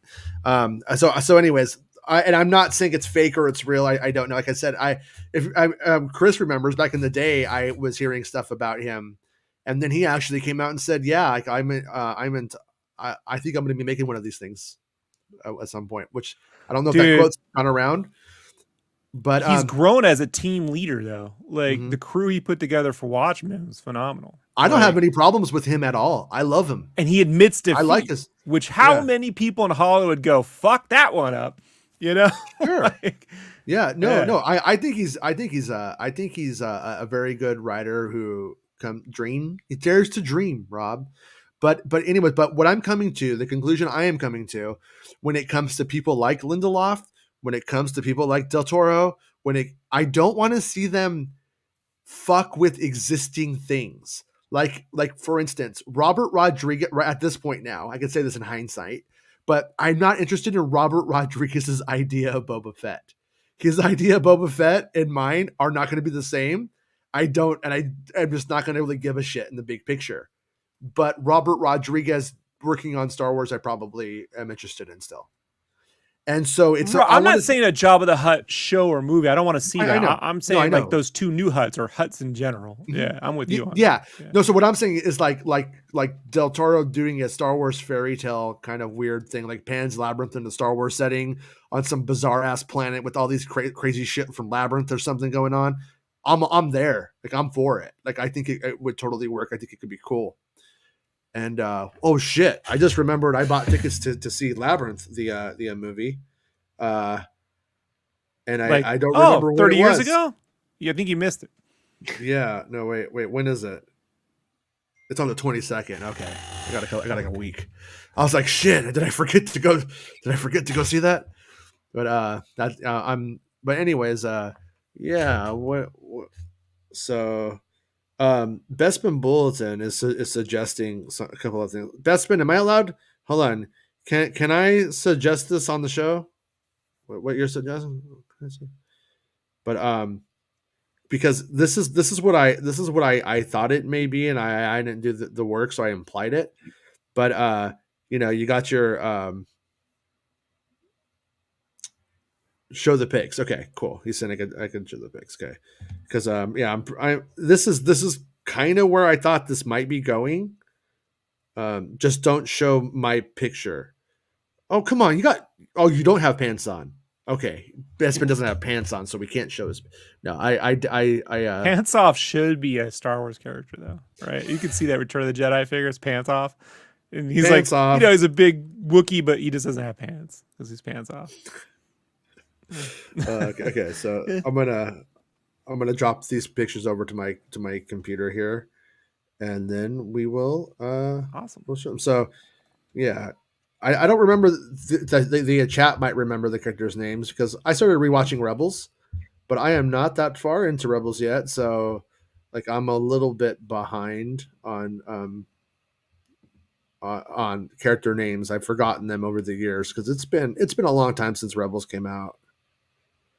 But here, so right, yeah, no, Bespin is saying it won't show my.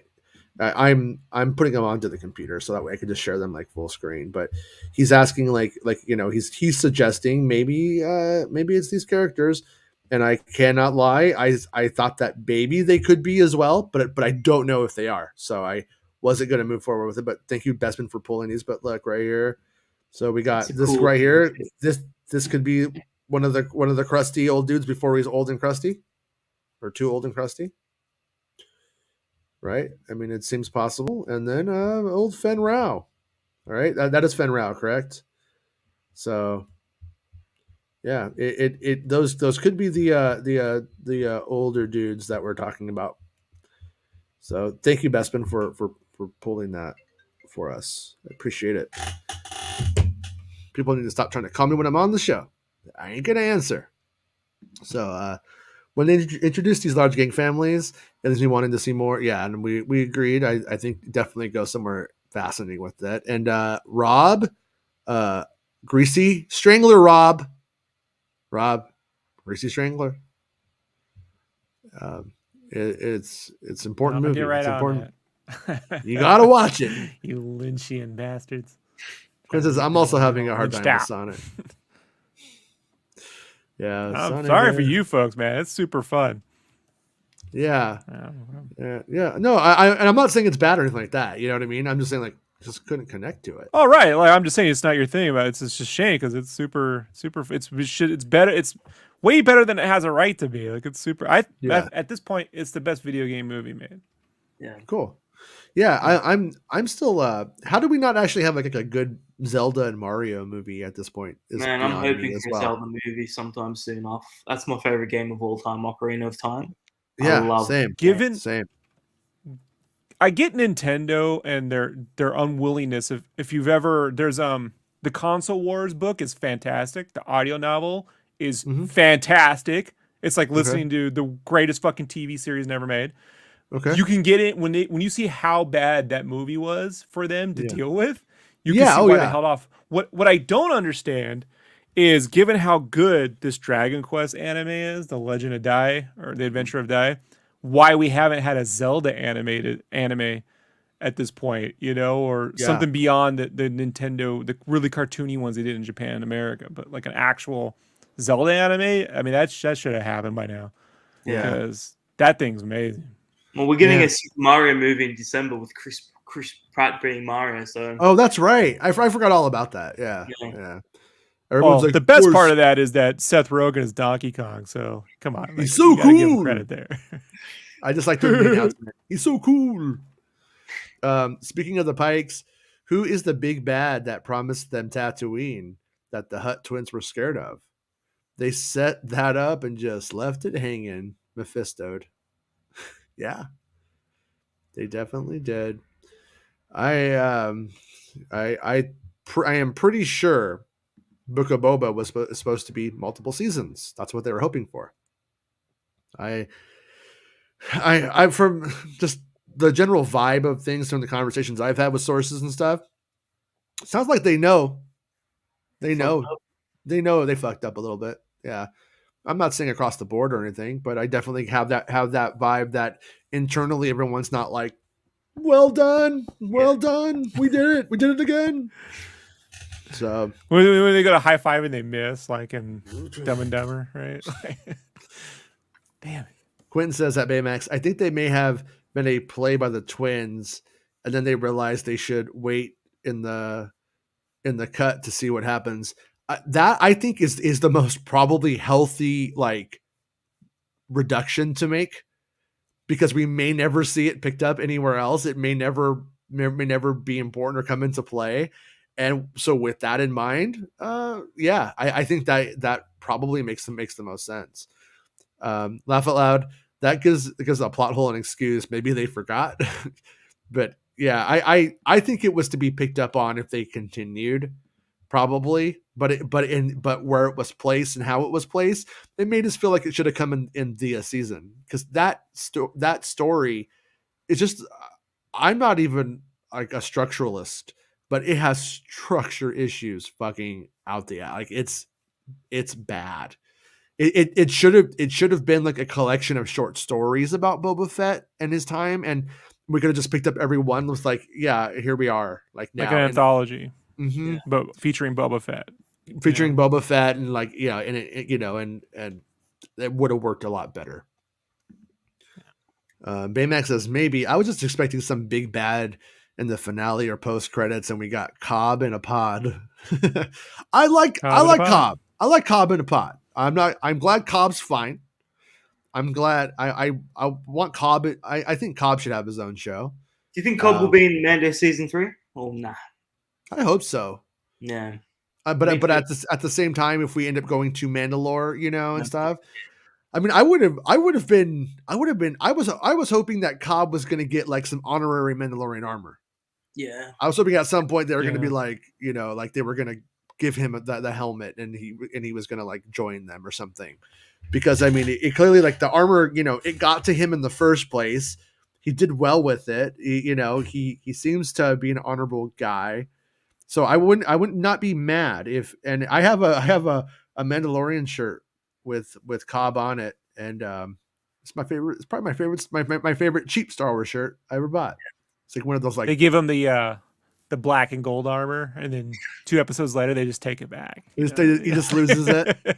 Yeah, breaks. Jawa's all taken, it disperses, and then it shows up randomly. Yeah. So Or they give him Grogu's little fucking thing, and he wears it like, you know, like the gorillas wear underwear, like the tidy whities, you know. Like, now they can never cut my dick off. Like, yeah, good there. Yeah. Patrick says, so when we get George on set pics at Kenobi filming, what's the odds? No, you know, I'm trying to think, and I don't know if I had heard anything about George on the Kenobi set. And you know, his son Jet Lucas works on most of these, and I'm pretty sure he was on Kenobi too. So I think there could be a chance. But I don't think we ever saw anything from him on the Boba set either, did we? I don't think there was anything about that either. So no, I sat that one out. I mean, you know, I threw him into the pit. It was like 7 hours of editing just to figure out how to throw him into the pit. Yeah. Quentin says Guillermo del Toro did a wonderful job with Hellboy, in my opinion. That sort of detail is what pulls me. So, yeah. I don't mean to sound down on Del Toro. If he got a Star Wars movie, I would be interested for sure. I'd be like, okay, what are we doing, Del Toro? But, yeah, and I'm kind of been curious about that with recent developments. I need to look back at the timeline of things, but you know, I was hearing that there was that Tatooine movie, and it was going to have Jabba was going to be in it, and there was talk of some Han Solo connections and stuff. And I've been thinking about that. I'm like, was that the Kenobi series that got shut down now? Was that confirmation of that? Because they said that started building sets and stuff. And yeah, it's definitely interesting. Koff was explained in the Clone Wars. That's true. It was explained in the first one, right? In the Genndy Tartakovsky one. It's been a while since I watched that, but yeah, but you know, that Genndy one's great because he doesn't talk the first time he shows up. He just murders all those fucking monster in a house. He's voiced by Bender. Trapped there. He's the voice actor's Bender. For him. Kiss my ass. Love Bender. My favorite is the college one. Cheesy. Oh, I like this right here. I like this as much as being an oligarch, an oligarch. Sacrifice your likes to Lambhead. Toll the bell of Lambhead. Star Wars Santa's like, deploy the sacrifications. Yeah. Has Santa ever said ring the jingle bell? Has he ever said that? I wonder if he ever said that. He should be saying that. Deploy the bells. Super GX 360 says Titanfall 2 is the best FPS of the last decade. What you talking about, sir? I don't remember when we talked about that. Yeah, they didn't receive a financial reward for that. It didn't get the sales that they were looking for with EA. The Fallen Order was where they finally got the critical and financial success that they needed. You should really understand that as great as those games were, they weren't the financial win. The EA, I worked for a few AAA publishers, and let me tell you something. If you don't make $1 billion, if you make $700 million versus $1 billion, they say you're a fucking failure. Like they're really brutal, you know? So that's how it was. Right. Now, what's really funny is then they launched Apex Legends with everyone wrote off, and apparently that's their real moneymaker. I don't even play it, but yeah, Apex got that this is Fortnite for adults. I still like Fortnite better though. James Washington says, I hope we get a good space battle for Mando 3. Mando Starfighter and Bo's ship against the Empire would be amazing. Yeah, I agree. I feel like overall in the big picture, the space battles in Star Wars are really lacking. Yeah, it's weird how George Lucas in '83 was able to give us a more exhilarating space battle than anything that they've done in modern times, when it's way more practical to make such a thing than it was back then. They had to shoot it with models back then. Today they don't have to do that. It's literally, but I guess that's what Rogue Squadron was going to deliver for us. You know, This is where I wish they'd team up with an anime studio just to storyboard the whole thing. Because yeah, they would come up with some shit that you just can't. I think our visual effects studios are too realistic with their space battle planning. Like when you think about the shots that come out of those, especially the second Death Star battle, come from the way they can maneuver the cameras. So they're getting really creative with tilt angles, Dutch angles, moving this and compositing. Now I feel like they're like, well, we'll put the GoPro shot behind the X-wing, right? That's a big deal. And then we'll put the in there so you can see around it and we can get good coverage. But they're not dynamic aerial battles. You know, there's not a lot of that going on. you don't feel that you're moving at great speed. You're seeing stuff, but you don't feel like you don't feel the exhilarating Yeah, and there's only so many World War II fucking films you can pull from now. So I think the closest thing I've seen to something I've never seen before with an X-wing was in the Studio Trigger episode on Star Wars Visions. They're doing some crazy shit, where you're flipping the lightsaber out, flipping it upside down, hacking up a Star Destroyer, but I've never seen that before. Yeah. So if you take that which is an 11 and you dial that down to about an 8 or a 9, you got the coolest fucking sequence in a Star Wars film we've seen yet. In terms of space battles and stuff. Junkbox says, "Go watch Prometheus and you won't love him anymore." I love. Yeah, but he apologized for that. Junkbox. I think he's wrong. I think he's wrong too. And he didn't. Yeah, it's a great movie. It's smart. Yeah, and he didn't write Prometheus. He had to. So I've read the original script. The original script was straight up an Aliens. All that stuff was LB-429. All that stuff. All he got hired to do was come in and change that shit. Probably because the screenwriter who wrote it didn't want to do it. And he just changed it so it wasn't alien specific. That's really all he did. And then he took the fall for it because I don't fucking know why. It's really the director's job to take the hit if a movie doesn't click with people. But if you hand me Prometheus, the fucking donut chasing the lady at the end, I don't think that was Lindelof's fault. I think that was the director's fault. Even then, Prometheus is still more ambitious a film than some other science fiction films I sat through this past year. Just letting you know. It's got a lot of ambitions, so the whole conversation about what is God and and if something makes you it's kind of an alien, and just the whole way that the whole conversation that it has, I thought it was a good movie personally. I don't think it's now do I think it was the best way to do I don't think it should have been sold as an Alien sequel. I think that should have been, or like a prequel, whatever the fuck people thought it was going to be. I think when you just step away and see it for what it is, I think it's good. But when it was actually an Aliens prequel in the script, a lot of it flew better. I mean, what's weird is when it isn't. And I'll say this, he had nothing to do with Alien Covenant. Explain that shit. And the Covenant's horrible. And I loved Danny McBride. He's the best. Yeah. And I was like, what? Talking Sid says, "Give me Terry O'Quinn in Star Wars." That's John Locke, right, from Lost. Is that Terry O'Quinn? Yeah. He's Howard Hughes for us Rocketeer fans. Yeah. Was he in? I think was he in War Games as well? What am I? No. You're thinking. What am I thinking? The general guy. You're thinking the general. No, but he was a military officer in something else, like in an 80s movie, like Spies Like Us or something. I can't think of what it was now. In War Games. I'm trying to remember. Yeah, it was like you see it now and you're like, hey, it's John Locke. But anyways, you know what? I'll give you 50-50 on that one. Okay, yeah, I don't even know what I'm talking about anymore. Baymax says Bespin Pantaloon.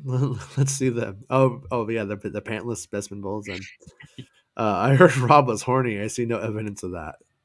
Disappointed. My wife would agree. Krusty McKid.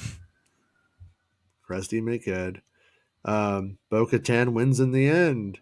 Yeah, that's the interesting, Mr. Dummy. Is is this I think the question that I left all of this with is Bo-Katan just is her lighting it like an admission or a gesture of allegiance, or is it her actually doing it? I don't know if that happens anywhere else. Do we see that ceremony? Because in the Clone Wars, Maul just like, nope, now I'm Mandalore. Here we go, Mandalorian, king of the castle, and it just kind of happens. There's no ceremony. I or wish it anything. went that way though. Right? I like that rendition. Yeah. Quentin says Zelda would absolutely kill in the cinema unless they dropped the ball like they did with that Dragon Ball movie. Yeah. 100%. These things have to be animated though. I don't believe. Sorry, Zelda's live action it's ears and blonde hair. These things work as animation. Sonic is animated. The character's animated, and when you saw when they tried to do realistic Sonic, how that looked. You got to really pull him into an animated scenario. Have you ever seen anything like semi-medieval, like that really doesn't? I mean, even Lord of the Rings, like the first one, I don't think that works so well with Zelda. Like it's kind of fun. So you got fantasy movies classically underperform massively, no matter what. I mean, that's true. Outside of Lord of the Rings, I love Legend. I love me some Willow, some Neverending Story, some fucking Princess Bride. Like all of those movies, like the classics, they all failed. They were all considered failures. It's only like over time that they make their money, and that Lord of the Rings is this like outlier. And then we even get into like the King Arthur films and shit. Most of that stuff isn't really. Can we get Jason nasal surgery? Become a channel member, and then I will get this nose job right here to be like, "Hi, my name is Dick Nose. I'm a little character called Dick Nose." That's a really low. That's a mean tweet, dude. Right? Put that on. Who's this guy? Evan. Yeah. Oh man, it sounds like Evan Hobby Lobby. You know what I'm saying? Like, Jugbox says, if we really want an original Star Wars film, we need one directed by David Lynch. No, please don't. I don't miss. We dodged a giant bullet. As much as critical as I am of Return of the Jedi. Alejandro Jodorowsky's Star Wars. It's just called Star Wars. Do it. It's gonna look like Geiger's Batmobile. You know what I mean? Where it's like a giant starfish and shit. So fucking weird. I love when he had a Emperor Harkonnen or whatever with like a giant golden toilet for his version of Dune. Fucking great. Why do people always want that weird shit? And then when they get it, they're like, they took a giant dump on it. You know, if I tell you Joel Schumacher had an unmade Batman and Robin movie, right? And you had never seen it, and then I showed you the art, did tell you now that's the movie we should get. Look how crazy this is. Look at these designs. Like until you see it in live action. Except for every one of Alejandro Jodorowsky's movie is fantastic. And I find Dune boring, honestly. Everyone has a failure just lurking inside them, me included. So. I think his is Fando and Lise, kind of boring. The Talking says, who did they need permission from to kill the twins? Yeah, right. I guess the other Hutts. My takeaway on that was, it's like if you kill a made man, the mafia is going to come after you and kill you. So in order to do it, you would have to get the permission to kill the made man. I think that was the logic of that scene. And so if they had just gone ahead and done it, even if everybody wanted them dead, they would have probably been in trouble and got hell for it. It's the one bit of actual logic the show brought up when they had that conversation. I'm like, look at that. That's almost a Breaking Bad moment right there. Like they got it. It would be cool if somebody had a chicken shop. Just saying. By the way, Better Call Saul final season April. Can't wait. Nice. Reaction: Nintendo being Nintendo flipped the F out. Netflix realized it was a partner they didn't want to continue to work with, and instead invested resources greenlit The Witcher. It's totally possible. I mean, it doesn't sound like Nintendo would be a good partner to do something with like that. No. That it would be better doing it themselves, probably. If that's if that's what I'm saying. I wish Nintendo were making their own animated series. Yeah, I think they would do a great job. Matter of fact, I hated Star Fox Wii U. It's weird. It's weird in that it's a VR game without VR. Like you have to fly and move the ship one way while you move the controller to look. And I'm like, yeah, if this were a VR helmet, it would make total sense.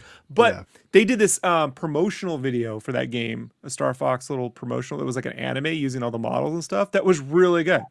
I remember And that. like I was like that they should be doing their own animated series, Nintendo. Like Well, remember back in the day when we got the instruction manuals for Mario and Zelda? It had like anime art Yeah. that was from some of it. The Mario stuff was like a show, I think in Japan. It was pretty terrible. I think I watched it on YouTube a few years ago. it's not But good. the Zelda art, But was really cool. And then that when the show came out, it was just, excuse me, princess. yeah, it didn't look like that. That Zelda art, by the way, is just the way I just imagine Link. Like there's that one where he's sitting on the rocks looking over Hyrule, and I was like, that's the game I want. And I didn't get that game until Breath of the Wild. Like, you know how long it took to get that game? Like, Yeah. Man, what's the sequel to that too? I'm fucking waiting for that shit. If they were smart too, they would keep waiting. they would embrace that like every generation this thing happens idea, because then when they get a few years out from it, they could like do the Spider-Man thing with all the links meeting Well, up. What's brilliant about the Zelda anime format is they can do a season or two of a game setting, complete it, and then the next season can be like Wind Waker, and then the season after that, once they complete that storyline, you wait, a generation goes by, the new Link appears. Yeah. So that series can be its own anthology series in that Zelda, every Link and Zelda game takes place a whole nother rebooted generation after, like thousands a year after the last one. So like they could put them all into one series, I just want a whole episode about the guy who says it's a secret to everybody. Anyways, I want Tingle. Oh yeah. I worked all this out during Hook. It couldn't work. It couldn't work. Baymax says even if they acknowledge Book of Boba Fett didn't land right, the ratings appear to be good. So isn't that what they care about most to get a second season? Tim wants a second season. Let BDH do it and let's go. Yeah, I mean you're not wrong. I think the question I still have, and I'm sure that they are trying to figure out or have figured out, were the numbers for Book of Boba Fett good because it was received well, or were they good because Disney Plus has grown so much? And then and if what is the truth somewhere in the middle? And what were their expectations? So when you see numbers like that and they go, look, we placed it. I'm like, yeah, but what was if your expectations were to place in the top 3, then you failed. Yeah. By a large margin. And so like large Marge. You said large Marge. By the way, beware. I found a GIF. It's Beware the Eyes of Marge, and she's like, whoa, like, I'm like, so good. It's too easy. I never thought of it. Tonight. But yeah, large Marge sent me. Yeah, but you're right though, dude. Like what were the expectations of it? And I also think when we get the next Star Wars series, like when Kenobi hits right now, we will know how does Kenobi feel versus that, and then we'll have some idea, I think, of what it means for it. Because if Kenobi, like, I don't think it would do this, but let's just pretend it doubles those numbers, then I think we can start to see that Boba Fett was a huge potential failure in that way, because we could see what it could have done. I mean, granted, it has how many months is it? 4 or 5 months difference between when did it stop?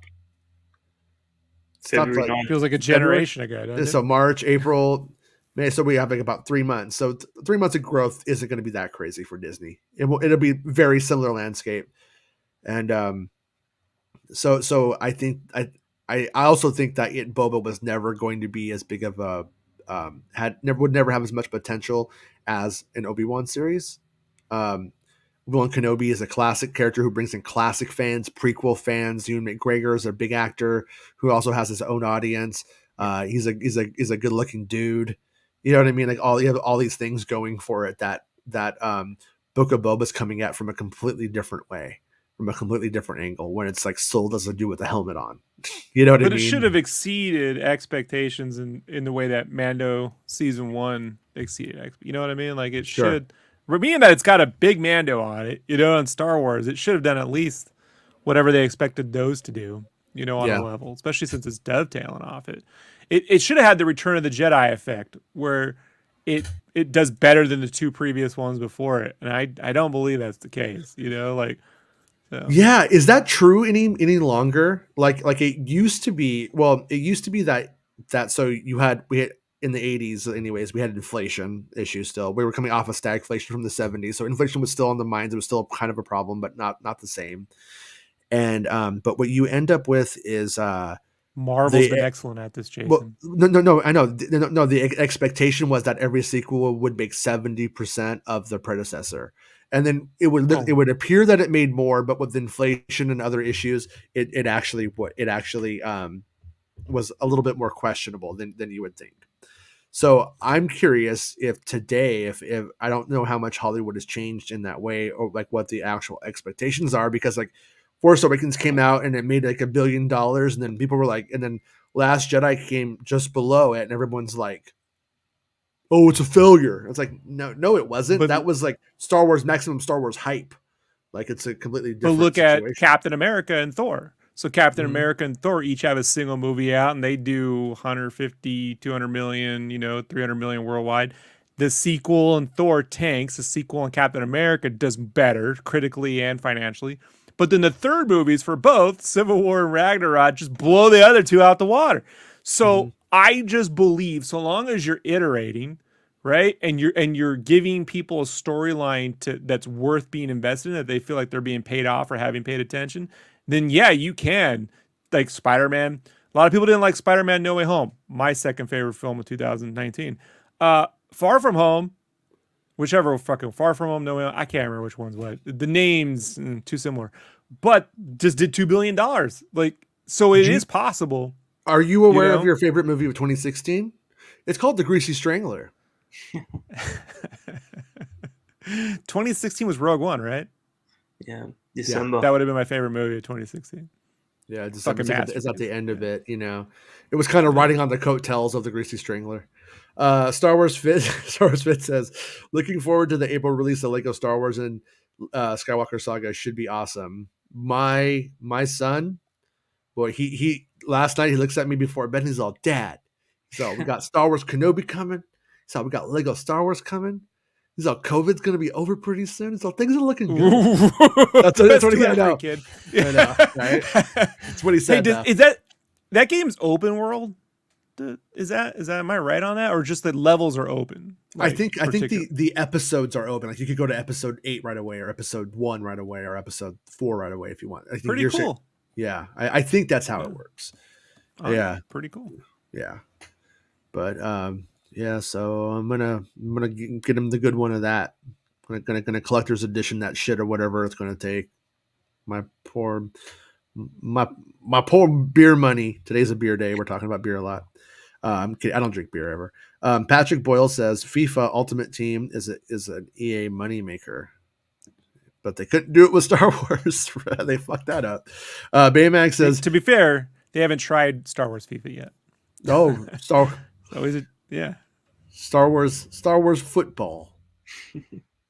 And then it'll confuse one side of the world. Like, what? That's not football. What? That's not football. Baymax, can't they just Can't they just reshot Dam Busters shot for shot with Mando's N1 and Bo-Katan's fighter, and boom, worked for A New Hope? Yeah, I know. One thing I wish that they would pull from as a kid. My dad was like all into like World War II and air shows and shit. So I ended up getting dragged to all these air shows. And it was kind of funny because I met Pappy Boynton, and then I would see him all the time. Like he would like recognize me because I was like a little kid, so he's like super nice to kids. He's like a nice guy. And Black Sheep Squadron was a television show at the time. And with my interest in Hollywood and stuff like that, I was like, oh, Pappy became more interesting to me because he had a TV show about him. And so we would talk about like the differences in the show and stuff. And anyways, I'm getting on a tangent here, but the point is that the story of the Black Sheep Squadron thing is very fucking good. It's a very good thing. I wish somebody at Lucasfilm would pull from that and turn it, because he's this guy who during the war becomes a leader of a squadron. He's a drunk. And then he has like, a bunch of misfits, and they're all in this squad, but then he ends up like really kicking ass in the war. Ends up going what? You are describing the exact plot line of Iron Eagle 3. Yeah, pretty much. When they had air show and he gets the whole ragtag group together with the Yeah. Chappy instead of Pappy, right? Yeah. I think they already made this, Jason. Yeah. Saying.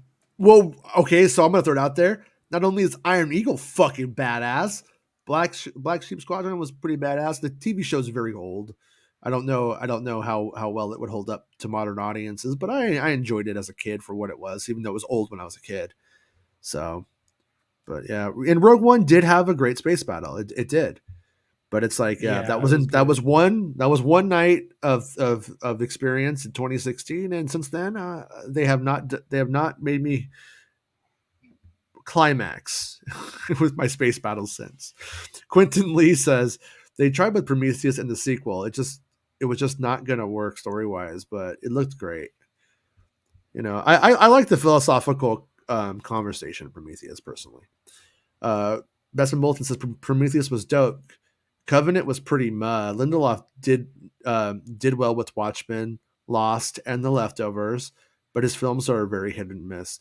Yeah, like I actually haven't watched Watchmen yet. I just haven't been able to focus on a TV show that's not Star Wars based and whatever. So just haven't got around to it. But I hear really good things about it. I love Lost. Lost is for warts and all. Season good. 3. I think Lost season 3, the one where they tell the story where it's here and in the future, and then they flip, is a masterclass in storytelling. Like you could teach a whole college course on just the structure of that entire season. And I think that's a little weird or unfair or whatever, because we live in a world now where Dave Filoni and Bryce Dallas Howard are killing it on Star Wars. And had they had to go through a movie system to get here, they would have been like Cheaper by the Dozen 4, directed by Bryce Dallas Howard. You know what I mean? Like Night at some other museum, directed by Dave Filoni, and you would have been like, this shit sucks, you know? But imagine if Dave Filoni took a wrestler and then made him have to take care of the president's kids. And an indigenous person in another cupboard by Dave Filoni. Like it just doesn't, you know. That was for Gauze. Oh, by the way, gotta say, I meant to drop this earlier in the show. I've been told, and for you who stick around to get into 157, I'll break the bad news. Yoda, not in Kenobi. No Yoda, guys. No Yoda. I just wanted your thing. Yeah, it would have been good. It would have been great if that had been the case. I've been told no Yoda. No Yoda. Yeah, they're just ruining the series now, Jason. You know, first it was bleak, then it had Darth Maul, and then Yoda, and they've taken it all away. Yeah, I didn't mean that. Don't fucking run that shit. I'm being sarcastic. Damn. Yeah, I love that 2 Baymax 100% with Joel Williams. When they reused the pilots from A New Hope, it blew my mind. I was like, what the fuck, Red Leader? Yeah, that stuff was super smart. That was very fun. I love seeing those 70s guys in Rogue One, man. Like you can't fake those 70s stashes and burns. There's something very specific about those. Like, it's just they're authentic. It's wild. Yeah. Super GX says the first time watching you all live, so not used to the delay. But yeah, my point about Respawn was that Titanfall 2 was great, and that EA screwed them by jamming it between Call of Duty and Battlefield. Okay, yeah, sorry, I'm like bad with the chat stuff. Like I almost wish I could like pause the chat until we were done with the stories, then turn it on, and then turn it off. I don't know if that's a power I can have. I think there's a way to make it really slow, the chat. Like, I think there's a way. I've seen some people on YouTube to make it really like a 20-second delay or something. Yeah, I know you can do that, but yeah. So Jim House, Chrissy Stringler, director, would make the most weird what the fuck Star Wars ever, and people would love it or hate it.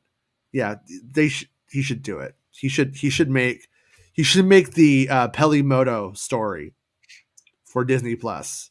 Yes. Look, can we need to take a pause on that character. All right. No, I'm not There's other stuff to do. There's new characters to create. There's other things to other people to spend time with. It gets a little much. Well, maybe if you saw the Greasy Strangler, you would see the vision. You see the vision we have that we share on this channel.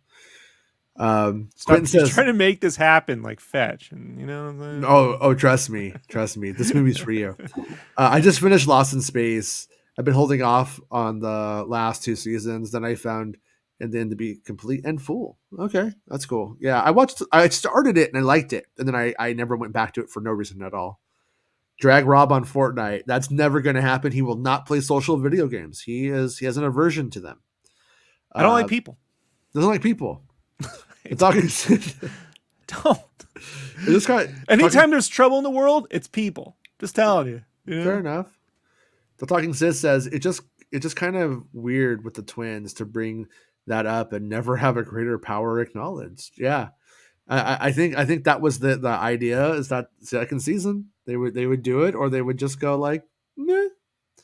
Patrick Boyle, anything on Taika's movie, bud, or do you think it'd be put back? Yeah, like when it comes right now to the film, gotta say, when it comes to the films, it doesn't look like super. It doesn't sound good. I'm not saying it's not good. It could be good. It very well could be, but like, me and Bestman were talking about this the other day. We're like, it was like a time when we thought we were losing Rogue Squadron at Pinewood, and then maybe Acolyte was going to take its place. But then now, like, things on Acolyte don't sound like they're going forward right at this moment, and so things are just like are a bit confusing. And there's a new studio, Disney, popping up. They made Willow at Dragon Studios, so like we're not sure if stuff is getting like moved into different places that we're not, and we haven't identified it yet, or what. But it's definitely it's hard to put our finger on some of the stuff at the moment, but we'll figure it out. But it doesn't look good to me. Or it doesn't sound like it's like the Taika movie is going to be coming soon. And I think when we got that release date stuff, like what was Taika's movie, like 2025 was the assumption that the earliest it would be. And so with that right there, they could just be writing it right now and doing concept art and maybe a little bit of previs or something like that, and then maybe in 2024 we're going to start hearing it like, oh, they're filming, and then it comes out in 2025. Like maybe that's where this is going. I think the real sign on that will be what's up after Ragnarok comes out. Yeah, I mean, if his next film is some indie thing he's doing or a series on Netflix or something, then I wouldn't put too much hope on it. Yeah. If he doesn't immediately roll into this after Thor, then I mean, even, that's not saying it ain't gonna come out, but it'd be so far out, it's not worth wondering about. Yeah, it's just really confusing that they announced it like 2 years ago. Like, it doesn't make sense to me. Like 2 years ago, and it's already 2022, and then it's going to come out 2025. They're moving like Warner Brothers, like when Warner Brothers like, hey, we got a Flash movie coming out 7 years later. We got a Flash movie coming out. We're going to delay it another year. Like right after they put a trailer out for it and a big promo. Nope, another year plus change. I have a feeling that there's multiple reasons why these things happen. Sometimes it's like, let's put out big news and good news, and hey, look over here instead of over here, whatever was going on at that time. Yeah. Sometimes I think that's part of it.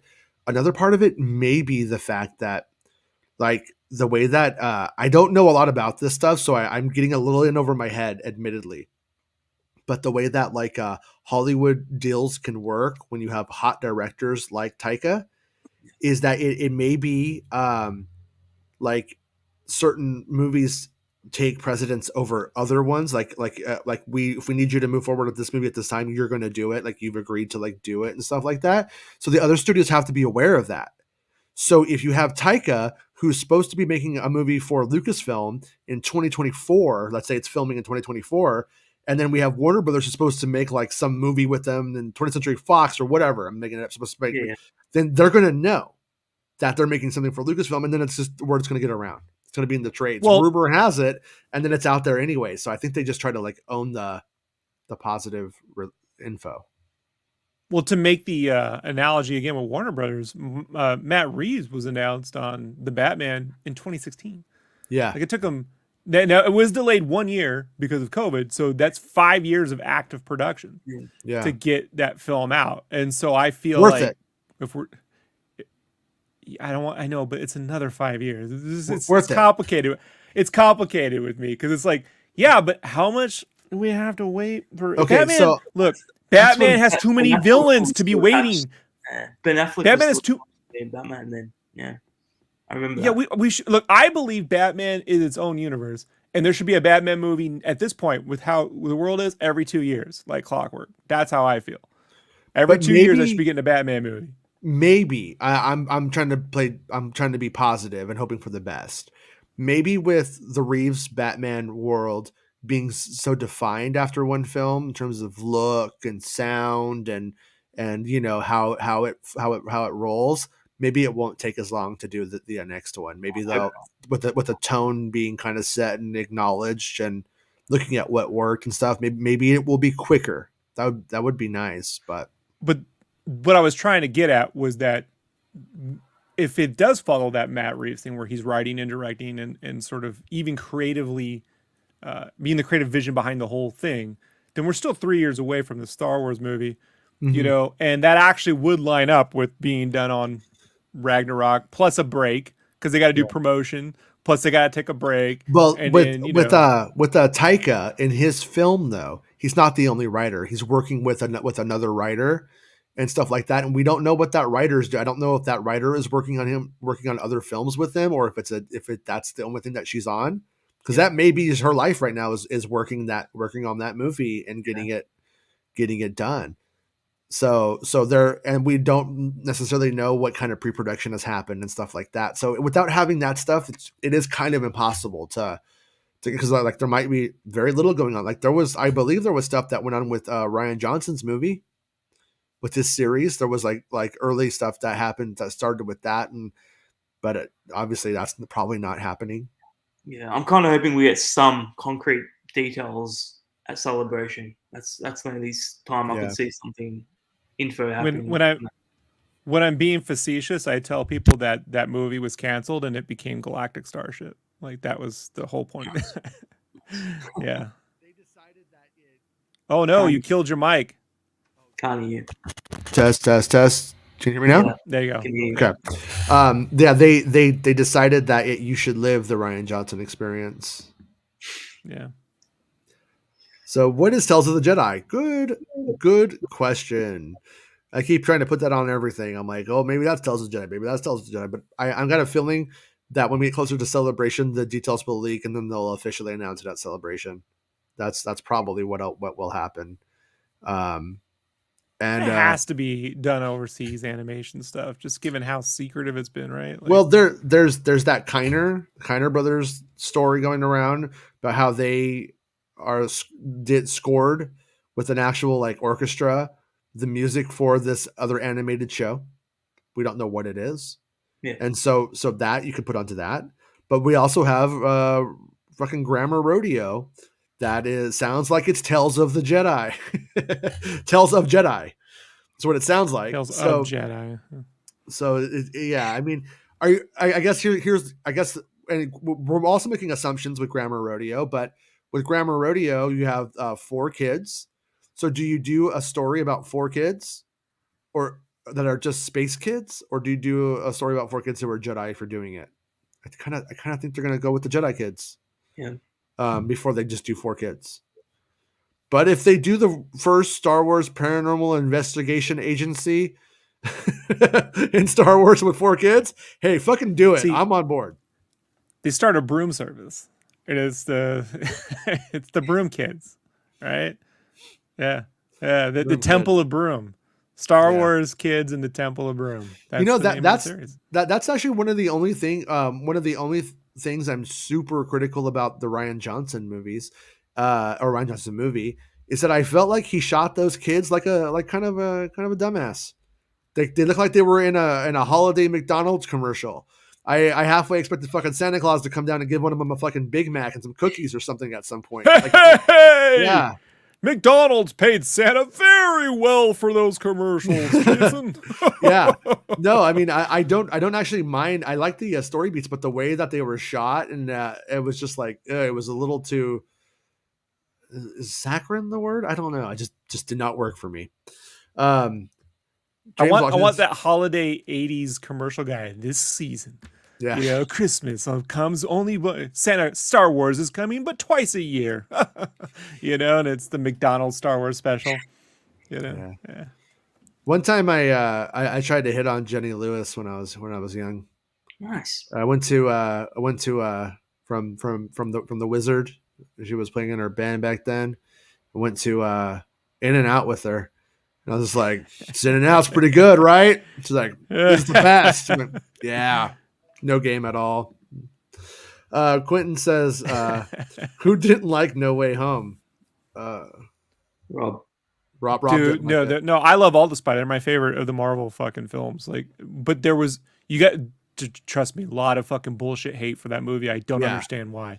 I mean, in 3D, I get to go into Tony Stark's skull and get covered in spiders and shit. It's fucking great. Like, yeah, and to see Jake Gyllenhaal sitting next to Peter Parker is crazy, considering he almost was Peter Parker. It just while he's talking about multiverses, just blew my mind, you know? Like I love the whole movie, man. They literally skull fuck Tony Stark in this episode, and I won't watch it. I won't watch that movie. I wonder if a grifter ever said that. Luke Winchester said, if something should exceed expectations, does that not mean the expectations is in itself the level of excellence? Here we have broken space and time, or is it just my autistic mind that can't handle it? No, you're not wrong. It's weird. It's like with Star Wars, you have this level of like it's just a movie being made in the industry today, but then it's like, but you're also doing Star Wars. It's fucking weird. It definitely is, you know. And Rob, we're going a few minutes over right now, but we'll wrap it up pretty soon. Are you good? Yeah, we do 15 minutes. Yeah. We'll get to the chat. By 30 after would be ideal. Yeah. Oh yeah, I think so. I don't think we'll know. Hey Kieran, how's it going? Kieran says, hello from Ireland. Any plans for St. Patrick's Day, the 17th? I'm gonna go fight. I'm gonna go honor the Irish. I'm gonna go around and I'm gonna be like, I'm not gonna wear a mask. And they're like, what? You're telling me to wear a mask? No, I'm kidding. Yeah, old timey. No, I don't wear masks. What's going on with Mando season 3? What's going on with Mando season 3? But I don't wear a mask. But what's going on with Mando season 3? I hope he doesn't take his mask off like a fucking bitch this season. Boba Fett should have left his mask on, but I don't wear fucking masks. Yeah. I mean, it's a legitimate gripe from the same. Maybe know. It's the same. I don't know, but yeah, no. Yeah, you know, I'll be honest, Kieran. Like, I'm in Southern California, and out here, St. Patrick's Day, it's never really like become like a big thing. I mean, sure, if you go out to a bar, there will be people using it. What? Shamrock shakes. Quite big in Southern California. McDonald's has Shamrock shakes, and my daughter says, Dad, can we get one? And I'm like, no, you can't. No, you can't. Well, the machines are always broken. That's the hunt for the Shamrock shake is as elusive as a pot of gold. Like because those fucking things never work. So. An ex of mine worked at McDonald's when she was a teenager, and she was like, don't ever have the milkshakes there. Like there was flies in there and stuff, and they just fly right in the top flies. of it. That's what makes it so shamrocky. Like I love. Ironically, I went to Kansas with her, and we went into a Pizza Hut, and there was flies everywhere. And I was like, "This is weird." And she was like, "Don't be a snob." And I'm like, "Okay." And then I ate pizza there, and I ended up getting hospitalized. Yeah, true story. I was so sick. My wife tells me, "Hey man, that's something like dog hair will fly on the food." And I'm like, "You have any idea what I ate in the army? You have any fucking clue?" Like one time they forgot, and that was just the ladies. Oh, sorry. I know they were. I was long story, but we were down range training once, and they just forgot to pack food for like 100 dudes. Like no food. They showed up with Kool-Aid water without the sugar, so it was just bitter water. I'm like, well, you just fucked up the water. So we were in. There was these old billets in Germany, and they pull out these sea rations from Vietnam. This is like nuclearized or radiated food that's supposed to last for like it's got a shelf life of like 500 years or something. Okay. And they're like, it says lasagna, and bro, they had to get this giant like metal thing to crank it open, like. And I took a photo of it. Like it's just it looks lasagna. like It was It looks lasagna. like Pizza the Hut after he got it was bad, man. You're making me And so, hungry, actually. I'm like, lasagna is yeah, like pretty fucking good right now. not this lasagna. Not this lasagna, John. Matt Berry for Garfield. Well, now it's time that everybody acknowledge the fact that KG is about to become a parent. They are late.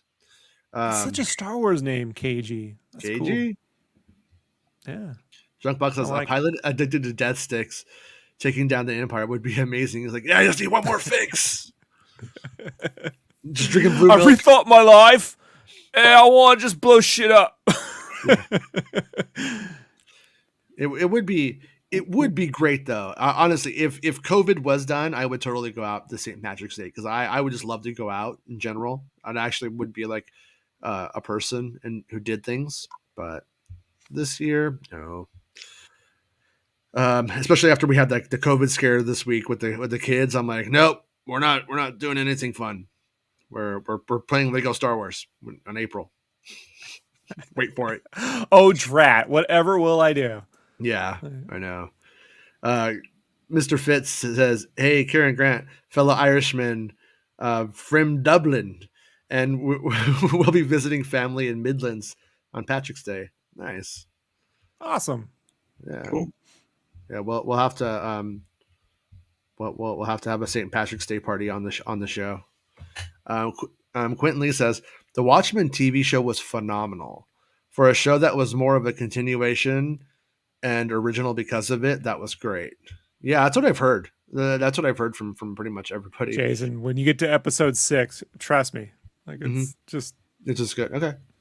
Yeah. Also, Greasy Strangler, very good movie. Everyone, very good. You know movie. what it sounds like? It sounds like that ice cream on the ice cream truck. Like you're like, oh, maybe I'll try this one. It's got this really interesting drawing because they didn't actually put photos of the ice creams on the truck. And you're like, oh, the Greasy Strangler. It's got like a knot. It's like a rope, with like. I could lose my license. There, like the bubble gums in the middle. Yeah, no, it's good. I promise. Just watch it, Rob. You'll probably hate me for it, but it would be great if you hated me for it. Baymax says 70s porn stashes weren't before the woke times. It was unapologetic alpha facial hair. My friend Baymax, I don't know if you're familiar with the singer Helen Reddy, but perhaps you should go back and recheck the 70s. Yeah, no, but I like when not Baymax is kidding, but I like when people get very like masculine in the very hetero way on it, and I'm just like, my hero's fucking Freddie Mercury, man. He had the best mustache of all time, and boy, did he like dudes a lot. Star Wars Santa says, I'm really curious when Lucasfilm will eventually start making Star Wars movies again with the focus on Disney Plus series. It just seems like the focus and attention is there instead of movies. Yeah, and I kind of feel that way. Like as a fan, I do want that.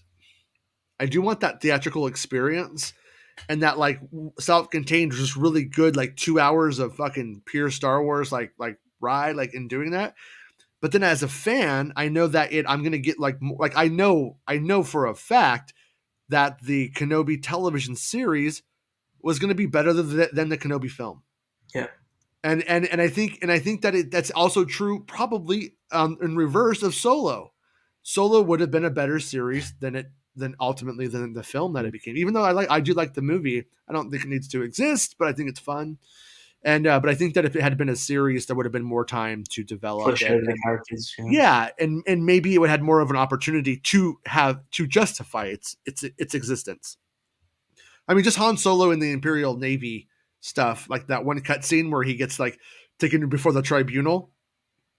It's great. Like I could have used a lot more of that stuff, and it felt very 80s movie. He had like a Gutenberg vibe, an 80s Gutenberg, I'm getting in trouble kind of vibe to him that I appreciate. And I think that was misconstrued as being Ace Ventura, like Pet Detective-y, but it was really more of an 80s thing, more of a throwback thing than I think it was misunderstood personally. But I've also heard other wild stuff too, that it was more like a blaxploitation film in certain ways, in certain times as well. But whatever. Anyways, People have come to expect serial storytelling now with genre films. Marvel yeah, manages to do it because it's a giant shared universe. With Star Wars, if they're going to put a movie out, they either have to shoot all the movies at once and then go, you're going to get one every year for 3 years, and then we're going to take a break. yeah, Or it needs to be a movie that builds off the culmination of a series, or a yeah, movie that starts something that's going to go into a series and then come back out to a movie. Like they that's just the world we're in now. Like this yeah, idea that we're going to do an auteur film once and then maybe we'll do something when we get around to it. It's just the attention spans aren't there for that anymore. Like, and the problem with the Star Wars movies is the marketing. They have hmm, to market the shit out of any film.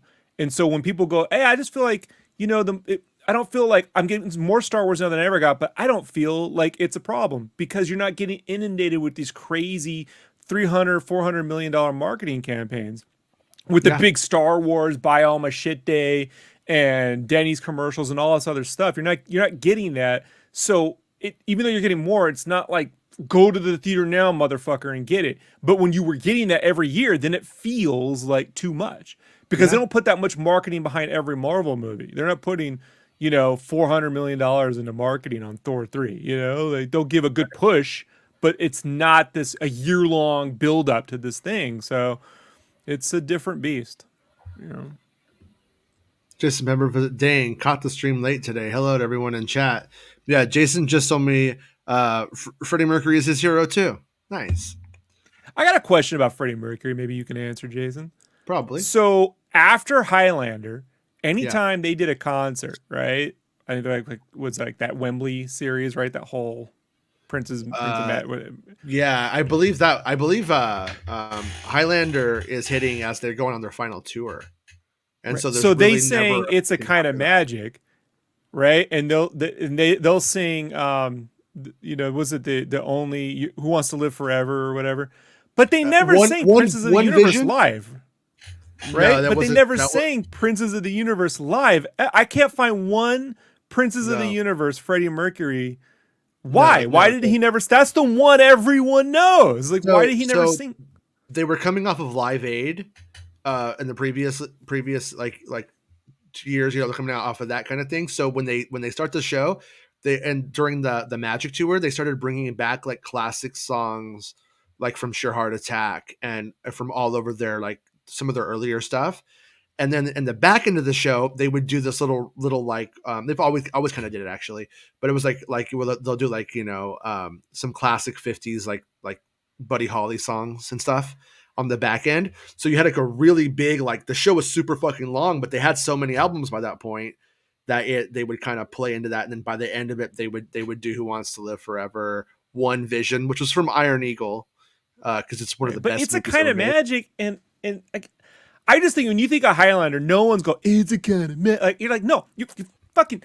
It's such a dumbass song. It's barely on a jukebox in the shitty sequel. Like you can barely hear it on the jukebox. Like because I remember that movie. It was the only song that made the sequel, man. Yeah, What are you talking yeah. about? But he never. I mean, come on. To hear that song live, it just doesn't exist. It just breaks my fucking heart. Well, no, the truth is that we're like in the United States, the kind of magic wasn't anything. It didn't chart. I don't think, if barely at all, if it did.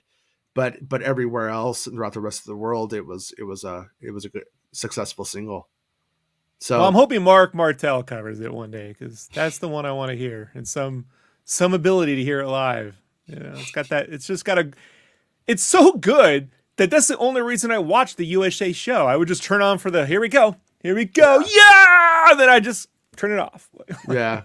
And then everyone always thinks Who Wants to Live Forever is a Freddie Mercury song because he's recently become sick, but it's actually a Brian May song because Brian May has really bad depression and was able to connect that to the story though of Highlander, obviously. But and hey Tyler, how's it going, man? Oh, well, I Tyler. derailed, but I did it right at the end, folks. Oh, if you derail with Queen, that's always allowed. I allow Queen, or actually I allow rock and roll, punk rock, and alcohol and any kind of joke that will get you canceled. I'm kidding.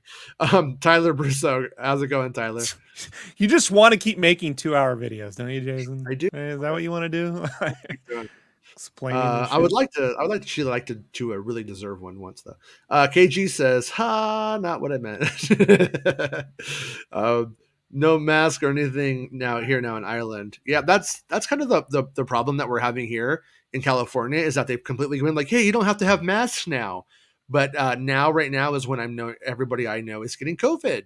So I think it's actually like not that good of a thing for us.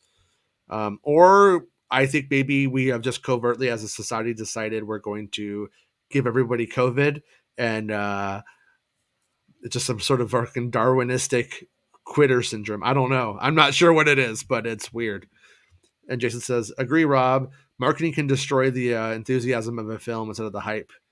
That's where I thought the marketing from No Way Home for No Way Home was so smart in that, and they will never admit to it, but that they marketed the spoilers of the film like through leaks on the internet really is what built this giant word of mouth hype, you know? And then they saved a lot of their big like ads and stuff for that week or like 2 weeks before.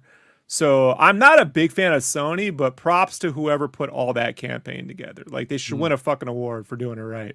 Yeah. Like, and to be fair, although it's not my movie, they've done a good job of marketing Uncharted without being like in your fucking face about it, you know? Like, as opposed to, when was the last real annoying marketing campaign you can remember? Like, I got like Beauty and the Beast really fucking annoying. That shit was everywhere. Yeah. You know, just stuff like where they were just, oh, really? Like, I think now, like, the Warner Brothers stuff annoys me. And that they put out a whole trailer for all these DC films coming this year, and then none of them are coming this year. Like, I had to sit through this thing at the Batman, you know? Like, I'm watching a trailer for Batman. Well, I'm waiting to watch the fucking movie. You know? Like, showing me all the scenes from the movie I'm about to watch. And then they don't release the other films in that promo. They just release the Batman. Like, angers me to no end. It's weird. I want to just fucking, like, you know, like Son of a Woman and what, like a flamethrower in this place. Yeah. Like, no, I saw that trailer the second time I saw the movie too, and I was like, why are they doing that? And I'm like, I guess they just really want to get you excited for the brand. Yeah, and that's all they care about is just be excited about the brand. That must have been the goal of that. I don't agree with it, but I think that must have been their agenda because that's the only films from that theme that are coming out this year is Shazam, which they've now put up against and Black Adam. Black Adam's coming out in October. No, that's after. It's next year. No, it comes after. No, I heard it came. Let me go check it. Let me go look. I'm gonna type it in. Okay, you're probably right. Nerd alert! Nerd alert! Nerd fight! I'm kidding. Star Wars Politics says you got me. I'm wrong. July 29th. Okay, my bad. Chris is always right when it comes to dates. I should learn by now. Yeah, dude, this guy. It's his football nature. He knows his dates. When's playoffs, Chris? It's coming up, actually. Star Wars playoffs. Playoffs. Play down. Just wanted to do. Star Wars Politics says I can guarantee there are no leaks in my videos. Jason laughed out loud, and that was a funny stream earlier with Star Wars Santa. Yeah, I love hanging out with Star Wars Santa. Jason says love Mark Martell. Loves him. Was supposed to see him right before they shut down everything for COVID. Yeah, fucking COVID. My buddy was too at a Cardinals game in Phoenix, right? He was playing there. And then was it like a month or two ago? He got these VIP box seats. He's friends with this wealthy woman. And they're like, you can go, we're all wearing masks. So he goes, and Mark Martell was playing there and he heard him live. I'm like, how's it live? He's like, it's fucking like hearing Freddie live, dude. I've never heard anything like it. It's not like an impersonation. It's just and it's just him out there. Like, you didn't have the banner and it's just him. Yeah. So it's fucking super good. It's the only musician I want to see live at this point, you know. So just because I never got to see Queen live, I never got to hear the Freddie voice, you know, other than I saw Live Aid live, but not there, just on the fucking TV. Yeah. Michael J. Porter. Hey Mike, how's it going, dude? I missed your joke today on the show, but the Star Wars Santa show crashed for some reason, like the melon crash, so we didn't get to it. But I saw Queen with Paul Rogers, and Paul Rogers is like whatever. but not really my thing. But what was cool is Brian May played like 39 in Love of My Life on the acoustic, and I was like right on the end of the catwalk, so it was like Brian May playing to me, and I was like, yeah, That's pretty fucking cool. Because I love 39. How many people get that opportunity, right? So that was as close to an authentic Queen thing as I could possibly get. Hey Mike, thanks for the super sticker, man. I appreciate that is it, the dude. most Seinfeld name we've heard on the show. Michael J. Porter Bartholomew. That is such a Seinfeld name. Yeah, that's such a That's such a Kramer's buddy name, right? And today I have brought in my jokesmith. Who's my jokesmith? Michael J. Porter Bartholomew II. Wouldn't they call that a junior? I mean, if you're this, right? I could just see the whole argument now, right? No, Jerry, he's the second. Yeah. Okay, we have hit 2.5 hours today, so I think we're gonna call it a show. We went a little bit long, but thanks to everybody for the support, for becoming a channel member, for being a Patreon supporter, for the super sticker. I appreciate all the support, everybody. And thanks to everybody who's been with us on this ride for the last couple of weeks. It's not over. Don't worry. There's still more coming. But boy, have we! I honestly think that this has been the golden age of the Making Star Wars. Believe it or not, people finally remember the streak of 2015. I gotta say, I think we might be beating it right now. I think we kind of are doing it, and it's been a great time. And I'm having a lot of fun, and it's so much more fun hanging out with people on this chat and stuff like that, and my buds in the chat, like actually with me, you guys. Before it was just Jason and the bots. Before it was just me looking at a couple of Reddit comments, going, "I hate the fucking world. These people are shit." That's Chris has the best hair. And so now I look at him, I'm like, fuck you, like, fuck you and your good hair. Fuck you, fuck you, us baldies over here. Yeah. Fuck you. Tennis fucking loving hair, just jumping around or waving in the wind and shit, you know. Fuck. I have to say, I think that's a very Larry David fuck you too. Fuck you. Yeah, that's about right. Anyways, we'll be back tomorrow at 11 a.m. Pacific Standard Time, talking about the old Star Wars. And thanks to everyone who supports the show. Thanks to everyone who covers my information and cites me adequately and supports me when people lie and tells people I'm an asshole when I am. Sometimes I am. But thanks, everybody. And Rob, Greasy Strangler. Chris, Greasy Strangler. All right, everyone. I'll see you guys. Thanks, guys, for hanging out with you. I'll see you guys, everyone, tomorrow. All right, here we go.